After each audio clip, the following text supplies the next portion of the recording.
வணக்கம் sir. Sound வருதா?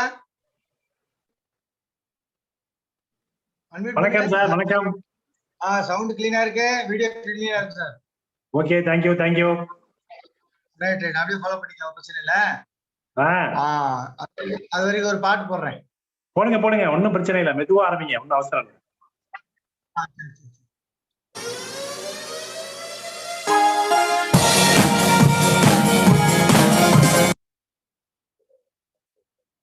எந்த ஆம்பளையும் அவன் கஷ்டத்தை வாய் விட்டு புலம்பவே மாட்டான், மனசுக்குள்ளேயே புதைச்சுக்குவான்.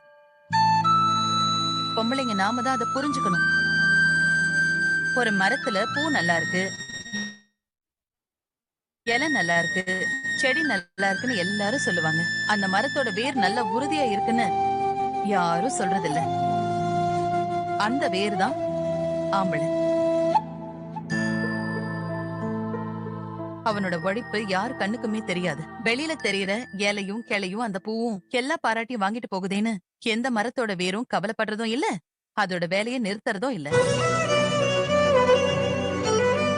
ஏன் வேலை என்னோட வீட்டை காப்பாத்துறது, பொண்டாட்டி பிள்ளைங்களை நல்லபடியா வச்சுக்கிறதுன்னு ஆம்பளைங்க நினைச்சுக்கிட்டு அவங்க பாட்டுக்கு உழைச்சுக்கிட்டே இருக்காங்க. அப்படிப்பட்ட அவங்கள மனசு கோணாம பாத்துக்கிறத விட வீட்டுல இருக்கிற பொம்பளைங்களுக்கு அப்படி என்ன வேலை?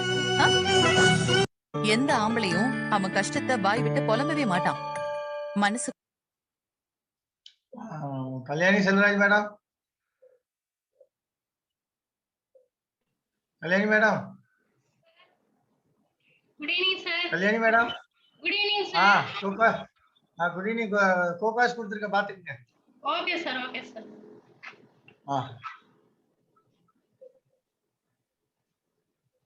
பச்சை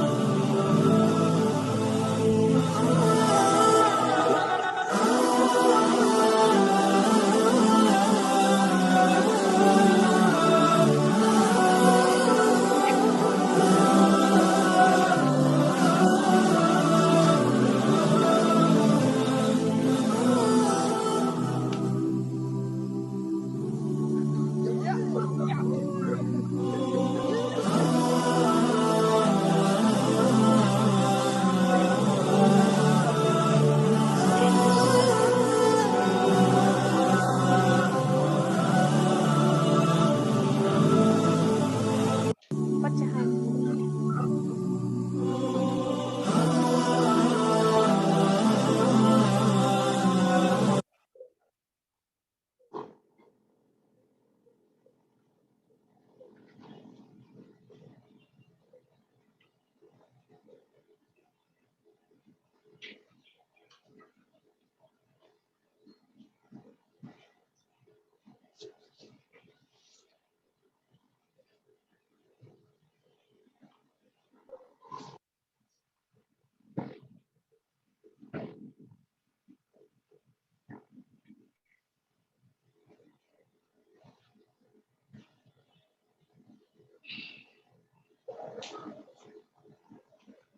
எல்லாம் வல்ல இறையருளாலே இந்த நிகழ்வினை கேட்டுக்கொண்டிருக்கக்கூடிய அன்பர்கள் அனைவருக்கும் என் நன்றி கலந்த வணக்கத்தை தெரிவித்துக் கொள்கிறேன். இந்த உலகில் பிறக்கும் ஒவ்வொருவருக்கும் ஒரு எண்ணம் இருக்கிறது, ஆசை இருக்கிறது, எதிர்பார்ப்பு இருக்கிறது. நாம் வெற்றியாளனாக வாழ வேண்டும், பேர் சொல்லும்படி வாழ வேண்டும். இது எல்லோருக்கும் இருக்கிறது. ஆனால் இது எல்லாருக்கும் சாத்தியப்படுவதில்லை, அமைவதில்லை. காரணம், நம்மால் முடியும் என்று அவர்கள் நம்புவதில்லை. எண்ணம் போல் வாழ்வு என்பது நம் முன்னோர் வாக்கு. நம் வாழ்க்கையை உயர்த்துவதும் தாழ்த்துவதும் நம் எண்ணங்கள் தான். நம்மால் முடியும் என்ற எண்ணம் தான் நமக்கு தன்னம்பிக்கை தருகிறது, முயன்று பார் என போராட வைக்கிறது. கடைக்கோடி கிராமத்தில் பிறந்த ஒரு குழந்தை 100 கோடி இந்திய மக்களின் ஜனாதிபதியாக, ஒட்டுமொத்த இளைஞர்களின் நம்பிக்கையாக உயரக் காரணம் அவர் எண்ணம். செருப்புக்கு கூட வழியில்லாத ஒரு விவசாயியின் மகன்தான் இன்றைக்கு விண்வெளி ஆராய்ச்சி கூடத்தினுடைய தலைவர். ஒரு துணிக்கடையில் கணக்கு எழுதி பிழைப்பு நடத்திய ஒரு ஏழை தந்தையின் மகன்தான் கணித மேதை ராமானுஜம். இளமையில் ஒருவேளை உணவிற்காக உறவினர்களால் உதாசீனப்படுத்தப்பட்ட ஒரு குழந்தையின் எண்ணம்தான் இன்றைக்கு வடலூரில் அனைவரது பசியை போக்கும் அணையா அடுப்பு எரிய காரணம். சிறு வயதிலேயே தந்தையை இழந்து பள்ளி படிப்பை துறந்த படிக்காத மேதை கர்மவீரர் காமராஜர் தான் பலர் படிக்க காரணமாக இருந்தவர். இப்படி எத்தனை வழிகாட்டிகள் வேண்டும் உங்களுக்கு? சிலருக்கு கேள்வி எழலாம், ஒரு சொல், ஒரு எண்ணம் ஒரு மனிதனை உயர்த்துமா? அது எப்படி சாத்தியப்படும்? உங்களிடத்திலே நான் கேட்கிறேன், யாராவது ஒருவர் உங்களை பார்த்து உனக்கு அறிவிருக்கா, நீ ஒரு முட்டாள் என்று வசைப்பாடினால் என்ன செய்வீர்கள்? நெஞ்சை நிமிர்த்தி கொண்டு கைகளை முறுக்கி கொண்டு சண்டைக்கு போவீர்களா இல்லையா? எப்படியாவது உங்கள் எதிர்ப்பை அவர்களுக்கு வெளிப்படுத்துவீர்கள். ஒரு சொல் உங்களை ஒரு நிமிடத்தில் முரடனாக, கோபக்காரனாக மாற்றும் பொழுது நம்பிக்கையான வார்த்தை நாம் வெல்வோம் என்ற எண்ணம் ஏன் உங்களை உயர்த்தாது? நீங்கள் எந்த நிலையில் வேண்டுமானாலும் இருக்கலாம், எந்த சூழலில் வேண்டுமானாலும் இருக்கலாம், எந்த இடத்தில் வேண்டுமானாலும் இருக்கலாம். பிறரால் அவமதிக்கப்படலாம், எள்ளி நகையாடப்படலாம், ஒதுக்கப்படலாம், ஒன்றுக்கும் உதவாதவன் என்று ஓரம் கட்டப்படலாம். அவர்களுக்காக உங்கள் வார்த்தையையும் நேரத்தையும் வீணடிக்காதீர்கள். கோபம் கொண்டு உங்கள் வாழ்க்கையை இழந்து விடாதீர்கள். அவர்களுக்கு நீங்கள் சொல்ல வேண்டிய விடை என்பது நீங்கள் அடையப் போகும் வெற்றிதான். இந்த உலகத்தில் எல்லாருக்கும் ஒரு வரத்தை, ஒரு திறமையை இறைவன் கொடுத்திருக்கிறான். அவை அழகாக பாடுவாள். முதல்ல மாடி வீடு கட்டி வாழ்ந்தது தூக்கணாங்குருவிதான், பறவை இனம்தான். மனிதர்கள் அதற்கு பிறகுதான். இன்றைக்கும் உலக புகழ்பெற்ற பொறியாளர்களாலும் கட்ட முடியாத ஒன்று எதுனா கரையாம்புற்று. வெறும் செம்மண்ணை வைத்து அவ்வளவு நேர்த்தியாக யாராலும் கட்ட முடியாது. அவை பாடினால், வான்குருவியின் கூடு, வல்லரக்கு, தொல்கரையான், தேன் சிலம்பி யாவருக்கும் செய்யறிதால், யாம் பெரிதும் வல்லோமை என்று வலிமை சொல்ல வேண்டாம் கான், ஒவ்வொருவருக்கும் ஒவ்வொன்று எளிது. ஒவ்வொருவருக்கும் ஒரு தொழில் இருக்கிறது, ஒவ்வொருவருக்கும் ஒரு திறமை இருக்கிறது, ஒவ்வொருவருக்கும் ஒரு கலை இருக்கிறது. அதை கொண்டு முயற்சிக்க வேண்டும், அதை கொண்டு வெற்றியடைய நாம் பாடுபட வேண்டும். மாவீரன் நெப்போலியன் வரிகளை உங்களுக்கு நினைவூட்ட விரும்புகிறேன். உலகமே ஒரு போர்க்களம், அதில் நம் வாழ்க்கை ஒரு போராட்டம். போராட்டத்தின் வெற்றிக்காக நாம் ஏந்தும் ஆயுதம் எது தெரியுமா? வெற்றி பெறுவோம் என்ற திடமான எண்ணமும் நம் பலத்தில் நாம் கொண்ட நம்பிக்கையும் தான். தோல்விகள் நம்மை செதுக்கும், பழி சொற்கள் நம்மை செதுக்கும், வறுமை நம்மை செதுக்கும், அவமானம் நம்மை செதுக்கும். நாம் அதையெல்லாம் பொறுமையோடு தாங்கிக் கொள்ள வணங்கப்படும் சிலையாவோம், ரசிக்கப்படும் சிலையாவோம், கவனிக்கப்படும் சிலையாவோம், பொறுமை இழந்தால் மிதிக்கப்படும் கல்லாவும் நாம் சிலையாவதும் கல்லாவதும் நம்முடைய கரத்தில் இருக்கிறது. எண்ணமே நம்மை வடிவமைக்கின்றது. எண்ணங்களே நமக்கு வழிகாட்டுகிறது. எண்ணமே நமக்கு வெற்றி தருகிறது. எனவே நல்ல எண்ணத்தை மனதில் விதையுங்கள். வாழ்ந்து காட்டுங்கள், வழிகாட்டுங்கள். வாழ்வோம், வெல்வோம், மனிதம் மலரட்டும். அடியார்க்கடியேன், தஞ்சை புவனேஸ்வரி.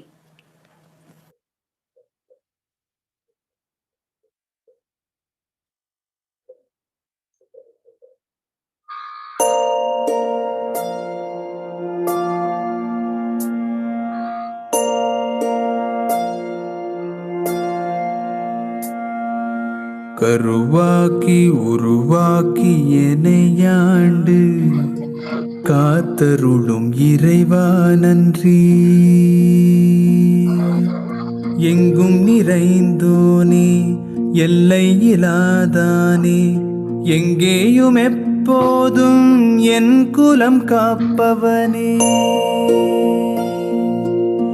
நெஞ்சம் துணிய துணையாய் வருவாய், நேர்மறை உணர்வுகள் பெருகிடச் செய்வாய். உடலில் உறுதியை பெரிதாய் தருவாய், உனை உணரும் அறிவை என்னுள்ளருள்வாய்.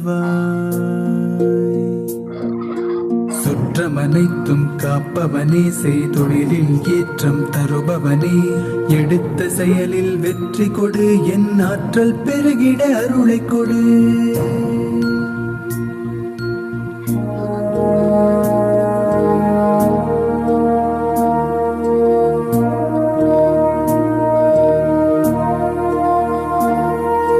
கருவாக்கி உருவாக்கி எனையாண்டு காத்தருளும் இறைவா நன்றி.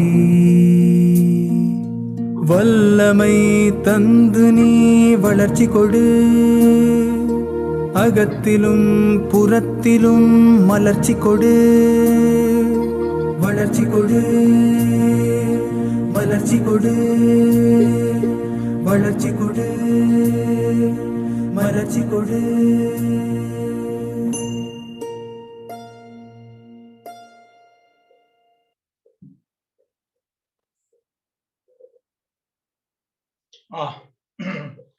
நண்பர்களே, ஆடியோ கிடைக்குதா சார்? இளஞ்செழியன் சார்,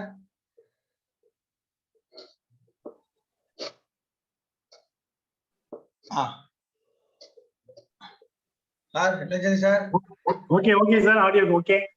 உங்களுக்கு வந்து இது நம்ம இது அது பேர் என்ன, பிடிஎஃப் இல்ல, பிபிடி இல்ல? இல்ல பிபிடி இல்ல. எனிவே, ஸோ நண்பர்களே, வெல்கம் டு ஆல் பார்ட்டிசிபென்ட்ஸ். முதல்ல நம்ம எஸ்எம்ஜி குரூப் சார்பாக நம்ம ரங்கசாமி சாருக்கு ஒரு நன்றி சொல்ல வேண்டியிருக்கு. ஏன் காரணம் என்ன, ரங்கசாமி சார் சொல்லிக் கொடுத்த அந்த 4 நோட் புக்கு நான் ஹிந்தியில பாடம் நடத்தினேன். அது ரொம்ப பிரபலமாகி இன்னைக்கு பாத்தீங்கன்னா போன மாசம் 100 பாலிசி, 50 பாலிசி, 25 பாலிசில நிறைய ஏஜென்ட்ஸ் முடிச்சிருக்காங்க. அதுக்கு காரணம் அந்த ப்ராஸ்பெக்டிங் லிஸ்ட். ஸோ அதனால நம்ம எஸ்எம்ஜி குரூப் மூலமாக மும்பை மக்கள் வந்து நல்ல ஏஜென்ட்மார்கள்லாம் நல்ல பிசினஸ் பண்றாங்க அப்படிங்கிற நியூஸ் மேனேஜர் மூலமா எனக்கு தெரிய வருது. ஸோ சார் போட்ட நோட்டு புக்கு இப்ப 4 இப்போ இத்தனை நோட்டு புக்கை மாறிட்டு பாருங்க, 4 நோட்டு புக் தான் சார் சொன்னாரு. ஆனா நான் இப்போ 11 நோட்டு புக் போட்டிருக்கேன். அப்போ என்னோட பாலிசி 350 பாலிசி முடிச்சிருக்கிறேன். ஸோ இதுக்கெல்லாம் காரணம் நம்மளோட ரங்கசாமி சார் தான். ஸோ அதனால நன்றி சொல்ல புதுவை டெவலப்மெண்ட் ஆஃபீஸர்களுக்கு நம்ம நன்றி சொல்ல கடமைப்பட்டிருக்கிறோம் நம்ம குரூப் சார்பாக. இது போல நம்ம தமிழ்நாட்டு மக்களும் இது மாதிரி பயன் அடையணும் அப்படிங்கிறது என்னோட ஆசை. எங்கேயோ இருக்கிற பம்பாய் மக்கள் பயனடைகிறாங்க, ஆனா தமிழ்நாட்டு மக்கள் பயன் அடைகிறாங்களா அப்படிங்கிறது அது அது அனுபவத்துலதான் தெரியும். யாரு சொல்லு, இது வரைக்கும் ஃபீட்பேக் வரல, தமிழ்நாட்டுல இருந்து ஃபீட்பேக் வரல. பட் பூனா, சத்தாரா, அப்புறம் மும்பை, அந்த மாதிரில இருந்து ஒரு agent 4 note book 25 prospective list பண்ணியிருக்காங்களா. சார் இருக்காரு போல தெரியுது, ரங்கசாமி சார். ரொம்ப நன்றி சார். உங்களுடைய அந்த 4 நோட்டு புக் மெத்தேடு மும்பைல ரொம்ப பிரபலமாயிருச்சு. ஸோ அதே மாதிரி இப்ப நம்ம இளங்கோவன் சார் இளஞ்செழியன் சார் சொல்ற அந்த பாலிசி சர்வீஸ் உடைய அந்த டாக்குமெண்ட்ஸ் நான் ஹிந்தியில சொல்லி கொடுத்துட்டு தான் வர்றேன். ஏ முடிஞ்சிருச்சு, டி முடிஞ்சிருச்சு. அடுத்து டி இன்னைக்கு ஆரம்பிச்சிருக்கீங்க. இந்த டி நாளைக்கு நைட்டு நான் சொல்லிக் கொடுக்குறேன். ஸோ அதனால இந்தியாவில் உள்ள எல்லா ஏஜென்ட்டுகளும் எஸ்எம்சி குரூப் மூலமாக ஒரு நல்ல பயன் அடைகிறாங்க அப்படிங்கிறது நியூஸ் தெரியுது. நம்ம மக்களுக்காக தான் நான் வாரத்துக்கு ஒருக்க மாத்திருக்கேன் தவிர டிபார்ட்மெண்ட்ங்கிறதுல எண்ணம்னு கிடையாது. டெய்லி நடத்தும் போது என்னன்னா எனக்கும் கொஞ்சம் பணி சுமை அதிகமாக இருக்கிறதுனால வாரத்தில் ஒருக்க நடத்துறேன். இது அநேகமாக ஏப்ரலுக்கு அப்புறம் கொஞ்சம் மீண்டும் கொஞ்சம் வாரத்தில் 3 நாள் 2 நாளுக்கு வந்து ஜாஸ்தி வைக்கிற மாதிரி ஏற்பாடு பண்ணுவோம். அதனால எல்லாரும் மக்களுக்கும் நன்றி. நீங்களும் அதே மாதிரி நல்லா வளரணுங்கிறது என்னுடைய ஆசை. ஸோ நம்ம இன்றைக்கு உள்ள சப்ஜெக்ட் பார்த்தீங்கன்னா இந்த policy service A to Z பற்றி நம்ம மதுரை சார் இளஞ்செழியன் சார் சொல்லிக் கொடுக்க விரும்புறாங்க. இதை நீங்க தயவு செய்து நோட் புக் ஃபாலோ பண்ணுங்க. பாருங்க ரங்கசாமி சொல்லிக் கொடுத்த ரெஃபரன்ஸ் புக் தான் இந்த ரெஃபரன்ஸ் புக். பாருங்க இந்த ரெஃபரன்ஸ் புக் தான் அவர் சொன்னது. நல்லா பாருங்க இந்த ரெஃபரன்ஸ் புக். இந்த ரெஃபரன்ஸ் புக்ல தான் இந்த சர்க்குலரு சார் சொல்லிக் கொடுக்குற பாடங்கள் எல்லாமே இதெல்லாம் எழுதணும். அப்ப ஒரே டைரியில இருக்கும்போது நமக்கு ரெஃபரன்ஸ் ஈஸியா இருக்கும். சார் சொன்ன மெத்தட் சரிதானே சார்?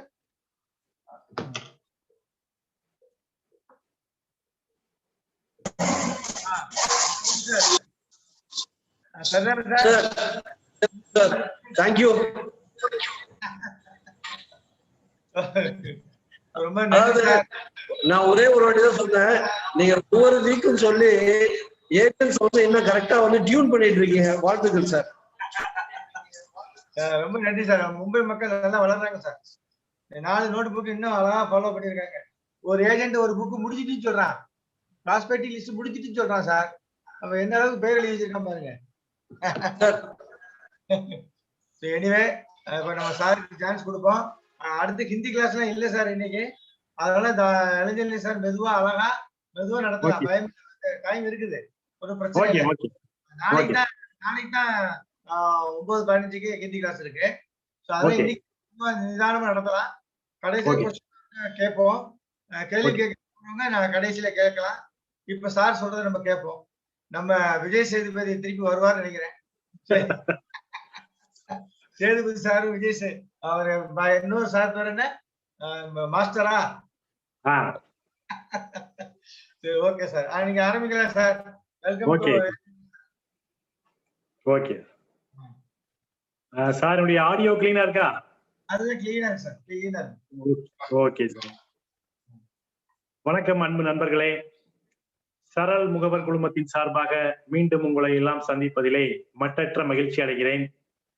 இந்த சரள் முகவர் குழுமத்தினை மிகச் சிறப்பாக வழிநடத்திக் கொண்டிருக்கக்கூடிய நம்முடைய அன்பு தலைவர் சுந்தரம் சார் அவர்களே, ஏனைய பொறுப்பாளர்களே, இந்த நிகழ்ச்சியினை பார்த்துக் கொண்டிருக்கக்கூடிய எனது அருமை நண்பர்களே, உங்கள் அனைவருக்கும் என்னுடைய பணிவான வணக்கங்கள். சுந்தரம் சாருக்கு என்னுடைய பணிவான வாழ்த்துக்கள். ஏன்னா தொடர்ச்சியா ஒரு விஷயத்தை வந்து செய்து கொண்டே இருப்பது என்பது சாதாரண விஷயம் கிடையாது. அதை தொடர்ந்து அவர் செஞ்சுக்கிட்டே இருக்காரு. அது எப்படின்னா எனக்கு ரொம்ப ஆச்சரியமா இருக்கு. ஒரு சலிப்பு அப்படிங்கிறது அவர் வார்த்தையிலையும் இல்லை, வாழ்க்கையிலையும் இல்லை, அவர் முகத்திலையும் நான் என்னைக்குமே பார்த்தது இல்லை. சோ இந்த ஒரு விஷயத்தை அவரிடமிருந்து நான் கற்றுக்கொள்ள வேண்டும் என்று விரும்புகிறேன். சோ தொடர்ச்சியா ஒரு விஷயத்தை அதே உற்சாகத்தோடு செய்து கொண்டிருக்கிறார். அவருடைய பணி மேலும் சிறப்பதற்காக என்னுடைய வாழ்த்துக்களை தெரிவித்துக் கொள்கிறேன் சார். நண்பர்களே, ஏற்கனவே 2 வகுப்புகள் நம்ம நடத்தியிருக்கோம். A to Z of policy servicing அப்படிங்கிற ஒரு தொடர்ச்சியில அதை நிறைய பேர் கேட்டவங்க இன்னைக்கு இதை பார்த்து கொண்டிருக்கலாம். சில பேர் புதிதாக கூட இன்றைக்கு இந்த வகுப்புக்கு வந்திருக்கலாம். அவர்களுடைய வசதிக்காக for the benefit of the new commerce அப்படின்னு சொல்லுவாங்க, அவங்களுடைய வசதிக்காக ஒரு ரீகேப், ஒரு 2 நிமிடம்.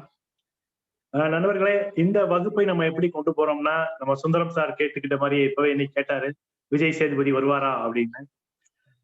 மாஸ்டர் இல்லாம வாழ்க்கை கிடையாதுங்க. பாடம் நடத்தோம்னா மாஸ்டர் இருக்கும் இல்லையா? சோ நம்மளுக்கு மாஸ்டர் வந்துதான் பாடம் நடத்துவாரு. சோ அந்த அடிப்படையில சேதுபதி அப்படிங்கிற ஒரு முகவருடைய வாழ்க்கையில என்ன நடந்து கொண்டிருக்கிறது அப்படிங்கிறத நம்ம டிஸ்கஸ் பண்ணிக்கிட்டு இருக்கோம் கடந்த 2 வகுப்புகளாக. அந்த சேதுபதி என்ற முகவருடைய வளர்ச்சி அதிகாரி தான் விஜய் என்பவர். அந்த விஜய் என்ப வளர்ச்சி அதிகாரியை அனைவரும் அன்புடன் மரியாதையுடன் மாஸ்டர் என்று அழைப்பார்கள். நம்முடைய முதல் வகுப்புல வந்து நம்ம சேதுபதி அவர்கள் வந்து ஒரு பிரீமியம் பாயிண்ட், அவருடைய சொந்தமாக ஒரு ஆபீஸ் ஓபன் பண்ணாங்க.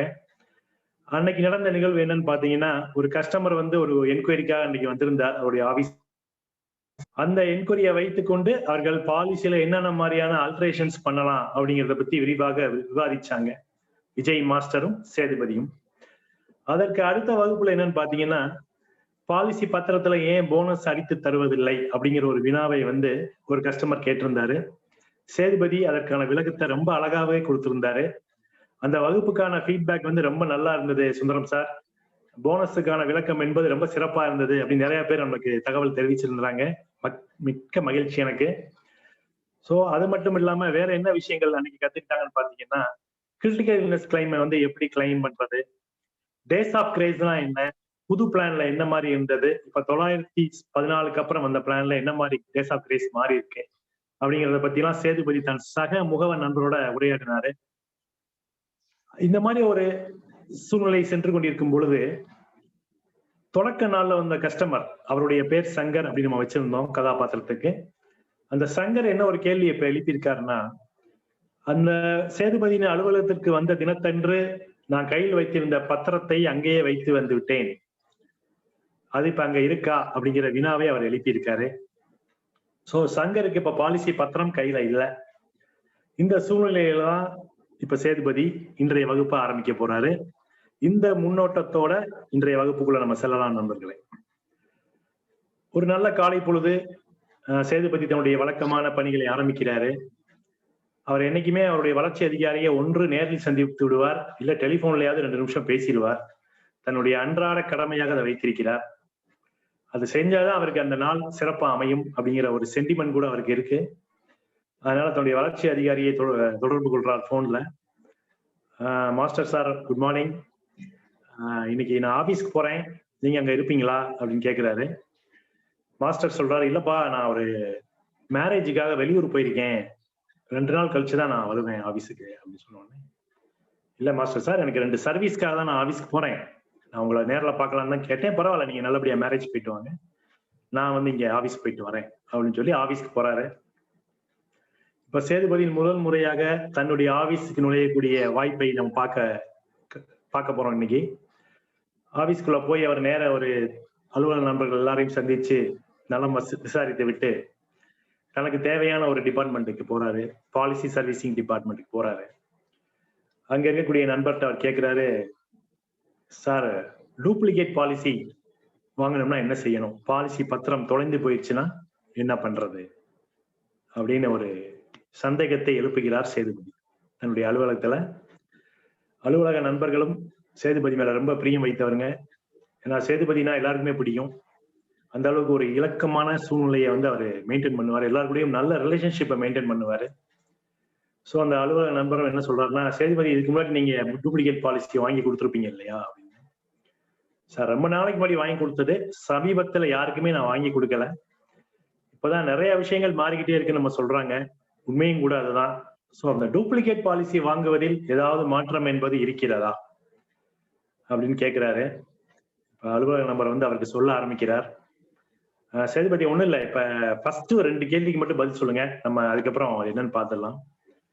நீங்க இப்ப கேட்கிற பாலிசி வந்து அசைன்மெண்ட் செய்யப்பட்டிருக்கிறதா, இல்ல அதுல டெத் கிளைம் ஆயிடுச்சா, டைட்டில் ஓபனா இருக்கா, இந்த 2 கேள்விக்கு மட்டும் பதில் சொல்லுங்க. அதாவது ஒண்ணு அசைன்மெண்ட் ஆயிருக்கா, அப்சல்யூட் அசைன்மெண்ட் ஆயிருக்கா, இல்ல டெத் கிளைம் ஆகி டைட்டில் ஓபனா இருக்கா.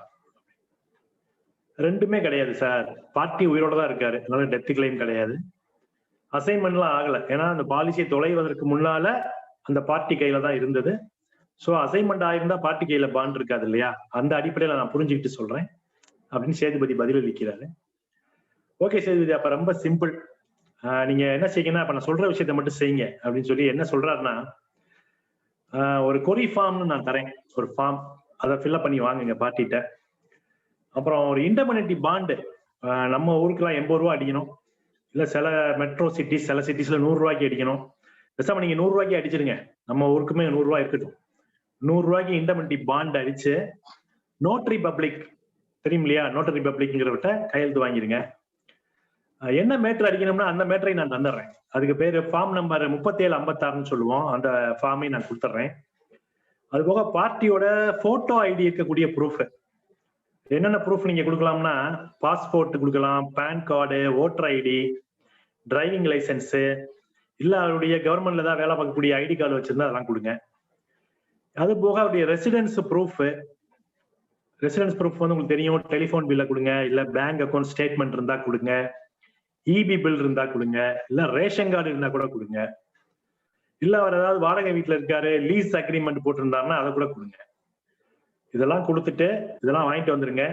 வரும்போது பாண்டு ப்ரிப்பேர் பண்றதுக்கான செலவு ஃபீஸ் கட்டணும் கவுண்டர்ல.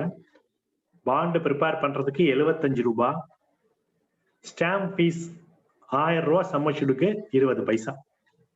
அதை கனெக்ட் பண்ணி நீங்க கட்டிடுங்க அப்படின்னு ஒரே ஸ்ட்ரோக்ல அடிச்சு சொல்லிட்டார் அந்த அலுவலக நம்பர். இப்ப சேதுபதிக்கு வந்து கொஞ்சம் புரிஞ்ச மாதிரி இருக்கு, கொஞ்சம் புரியாத மாதிரி இருக்கு. இப்ப சேதுபதிட்டார் என்ன ஒரு பழக்கம்னா, எங்க சந்தேகம் வந்தாலும் உடனே அங்க கேட்டுருவாரு. புரியாததை புரிந்து கொண்டதாக காட்டிக் கொள்ளாத ஒரு கேரக்டர் தான் நம்ம சேதுபதி. அவர் உடனே சொல்றாரு, சார் நீங்க சொன்னதை நான் இப்ப திருப்பி சொல்றேன், அது கரெக்டா இருக்கான்னு முதல்ல பாத்துக்கிறீங்களா அப்படின்னு சொல்லிட்டு இப்ப சேதுபதி சொல்றார் இந்த அலுவலக நண்பர்கிட்ட, நீங்க ஒரு கொரி ஃபார்ம் கொடுப்பீங்க, அதை நான் ஃபில்அப் பண்ணி வாங்கணும். இன்டர்மினிட்டி பாண்ட்ல அடிக்கிறதுக்கு ஒரு மேட்டர் கொடுப்பீங்க, அதுக்கு 3756 நம்பர்லாம் சொன்னீங்க. அந்த பாண்டை அடிச்சு அது 100 ரூபாய்க்கு அடிக்க சொல்லிட்டீங்க, வாங்கிடுறேன். நோட்டரி பப்ளிக் கிட்ட போய் கையெழுத்து வாங்கணுங்கிறீங்க, வாங்கிடுவோம். போட்டோ ஐடி ப்ரூஃப் ஒரு லிஸ்ட் கொடுத்தீங்க, பாஸ்போர்ட்டோ பேன் கார்டோ ஓட்டர் ஐடியோ டிரைவிங் லைசன்ஸோ இல்ல கவர்மெண்ட் ஐடி கார்டோ எதா இருந்தாலும் அது கொடுக்க சொன்னீங்க பார்ட்டியோடது. அது போக ரெசிடென்ஸ் ப்ரூஃப், டெலிஃபோன் பில்லோ, பேங்க் அக்கௌண்ட் ஸ்டேட்மெண்ட்டோ, இபி பில்லோ, ரேஷன் கார்டோ இல்ல லீஸ் அக்ரிமெண்ட் போட்டிருந்தா கூட அதையே கொடுக்க சொன்னீங்க. அதுல நிச்சயம் ஏதாவது ஒன்று வச்சிருப்பாரு சார், வாங்கிடலாம். அப்புறம் இதெல்லாம் கொண்டு வர அன்னைக்கு பணம் கட்டணும் 75 ரூபா பாண்டு ப்ரிப்பேர் பண்றதுக்கும், ஸ்டாம்ப் ஃபீ 20 பைசா 1000க்குன்னு சொன்னீங்க. கரெக்டா சார்? சேதுபதி 100% கரெக்ட். நீங்க ஏன் சக்சஸ்ஃபுல்லா முகரா இருக்கீங்கன்னு இப்ப புரிஞ்சு போச்சு. ஒரு தடவை சொன்னதை அப்படியே திருப்பி சொல்லிட்டீங்களே, ரொம்ப சந்தோஷம். சொன்னது மட்டும் கூடாது, அப்படியே செஞ்சு கொண்டாந்துருங்க.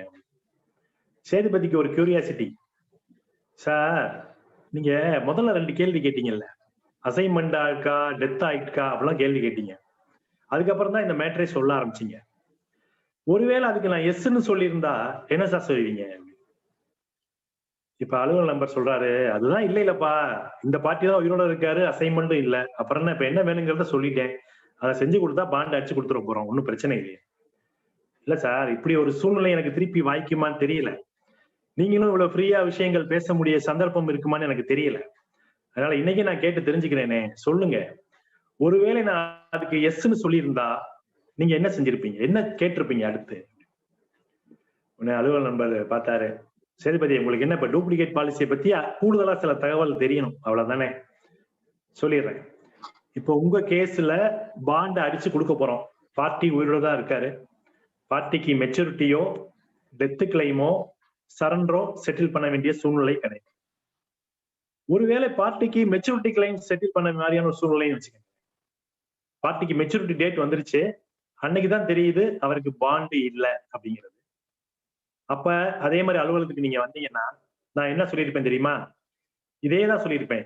கொரி form, indemnity bond, photo ID proof, address proof, 4 விஷயம் சொல்லிட்டு அந்த இன்டர்மினிட்ல அடிக்க வேண்டிய மேட்டர் மட்டும் வேற மேட்டர்.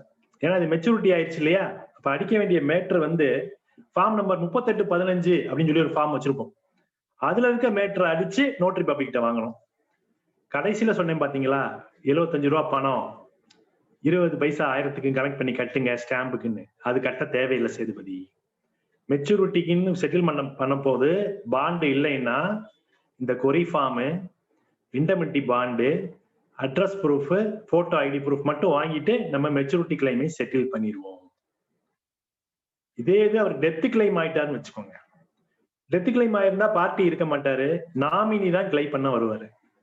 அப்ப பாண்டு இல்லைன்னு சொல்லி நாமினி வந்தாருன்னா இதே ரூல்ஸ் தான் சேதுபதி. நாமினியுமே இதே விஷயங்களை நாமினி செஞ்சு கொடுக்கணும்.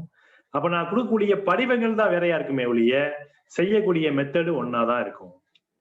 அது மட்டும் இல்லாம பார்ட்டியே சரண்டருக்கு வராரு, பாண்டு இல்லாம, மெச்சூரிட்டியும் இல்லை டெத்தும் இல்லை, சரண்டருக்கு வராரு.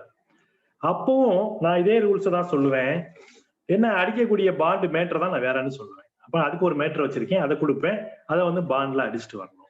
ஸோ இன்டர்மினிட்டி பாண்ட்ல அடிக்கக்கூடிய மேட்டர் மட்டும்தான் மாறிக்கிட்டே இருக்கேன் இல்லையே, ப்ரொசீஜர் என்பது காமனா தான் இருக்கு. சேதுபதி இப்ப நீங்க கேட்டதுனால நான் கூடுதலா ஒரு தகவலை சொல்றேன். இப்ப மெச்சூரிட்டிக்கு அப்ப பாண்ட் இல்லைன்னு சொல்லி வர்றாங்கன்னு வச்சுக்கோங்க. நான் என்ன சொன்னேன்னா இந்த மாதிரி விஷயங்கள்லாம் வாங்கிட்டு செட்டில் பண்ணிடுவோம்னு சொன்னேன். பாண்டு 75 ரூபாயோ அந்த ஸ்டாம்ப் ஃபீஸோ கட்ட வேணாம். ஆனால் நீங்க ஒண்ணு யோசிச்சு பாருங்க, நிறைய பிளான்ல வந்து நம்ம மெச்சூரிட்டிக்கு அப்புறமும் இன்சூரன்ஸ் கவரேஜ் கொடுப்போம். ஆமா சார், ஜீவன் ஆனந்தம் எல்லாம் கொடுப்போம் சார் அப்படின்னு சேதுபதி பதில் சொல்றாரு. கரெக்டா சொன்னீங்க. ஜீவன் ஆனந்த் மட்டும் இல்ல, பீமா கோல்டு இந்த மாதிரி நிறைய சில பிளான்ஸ் எல்லாம் இருக்கு. பழைய பீமா கரன் எல்லாம் கூட இருக்கு. இப்ப அந்த மாதிரி பிளான்ல எல்லாம் மெச்சூரிட்டிக்கு அப்புறமும் ரிஸ்க் கவரேஜ் கண்டினியூ ஆகுது. அப்ப அந்த மாதிரி கேஸ்ல பாண்டு இல்லை அப்படின்னு சொல்லி மெச்சூரிட்டி டேட் அன்னைக்கு வந்து சொல்றாங்கன்னா முதல்ல பாண்டை ப்ரிப்பேர் பண்ணிடுவோம். ஏன்னா கண்டிப்பா அதுக்கு பாண்டு ப்ரிப்பேர் பண்ணி தான் ஆகணும். வெறுமனே இந்த இண்டமென்டி பாண்டையோ கொரிஃபார்மையோ ஐடி ப்ரூஃபையோ அட்ரஸ் ப்ரூஃபையோ வச்சுக்கிட்டு செட்டில் பண்ண முடியாது. முதல்ல பாண்டை ப்ரிப்பேர் பண்ணிடுவோம். ஸோ அந்த மாதிரி கேஸ்ல அந்த 75 ரூபாயும் ஸ்டாம்ப் வேல்யூவும் கட்டணும்.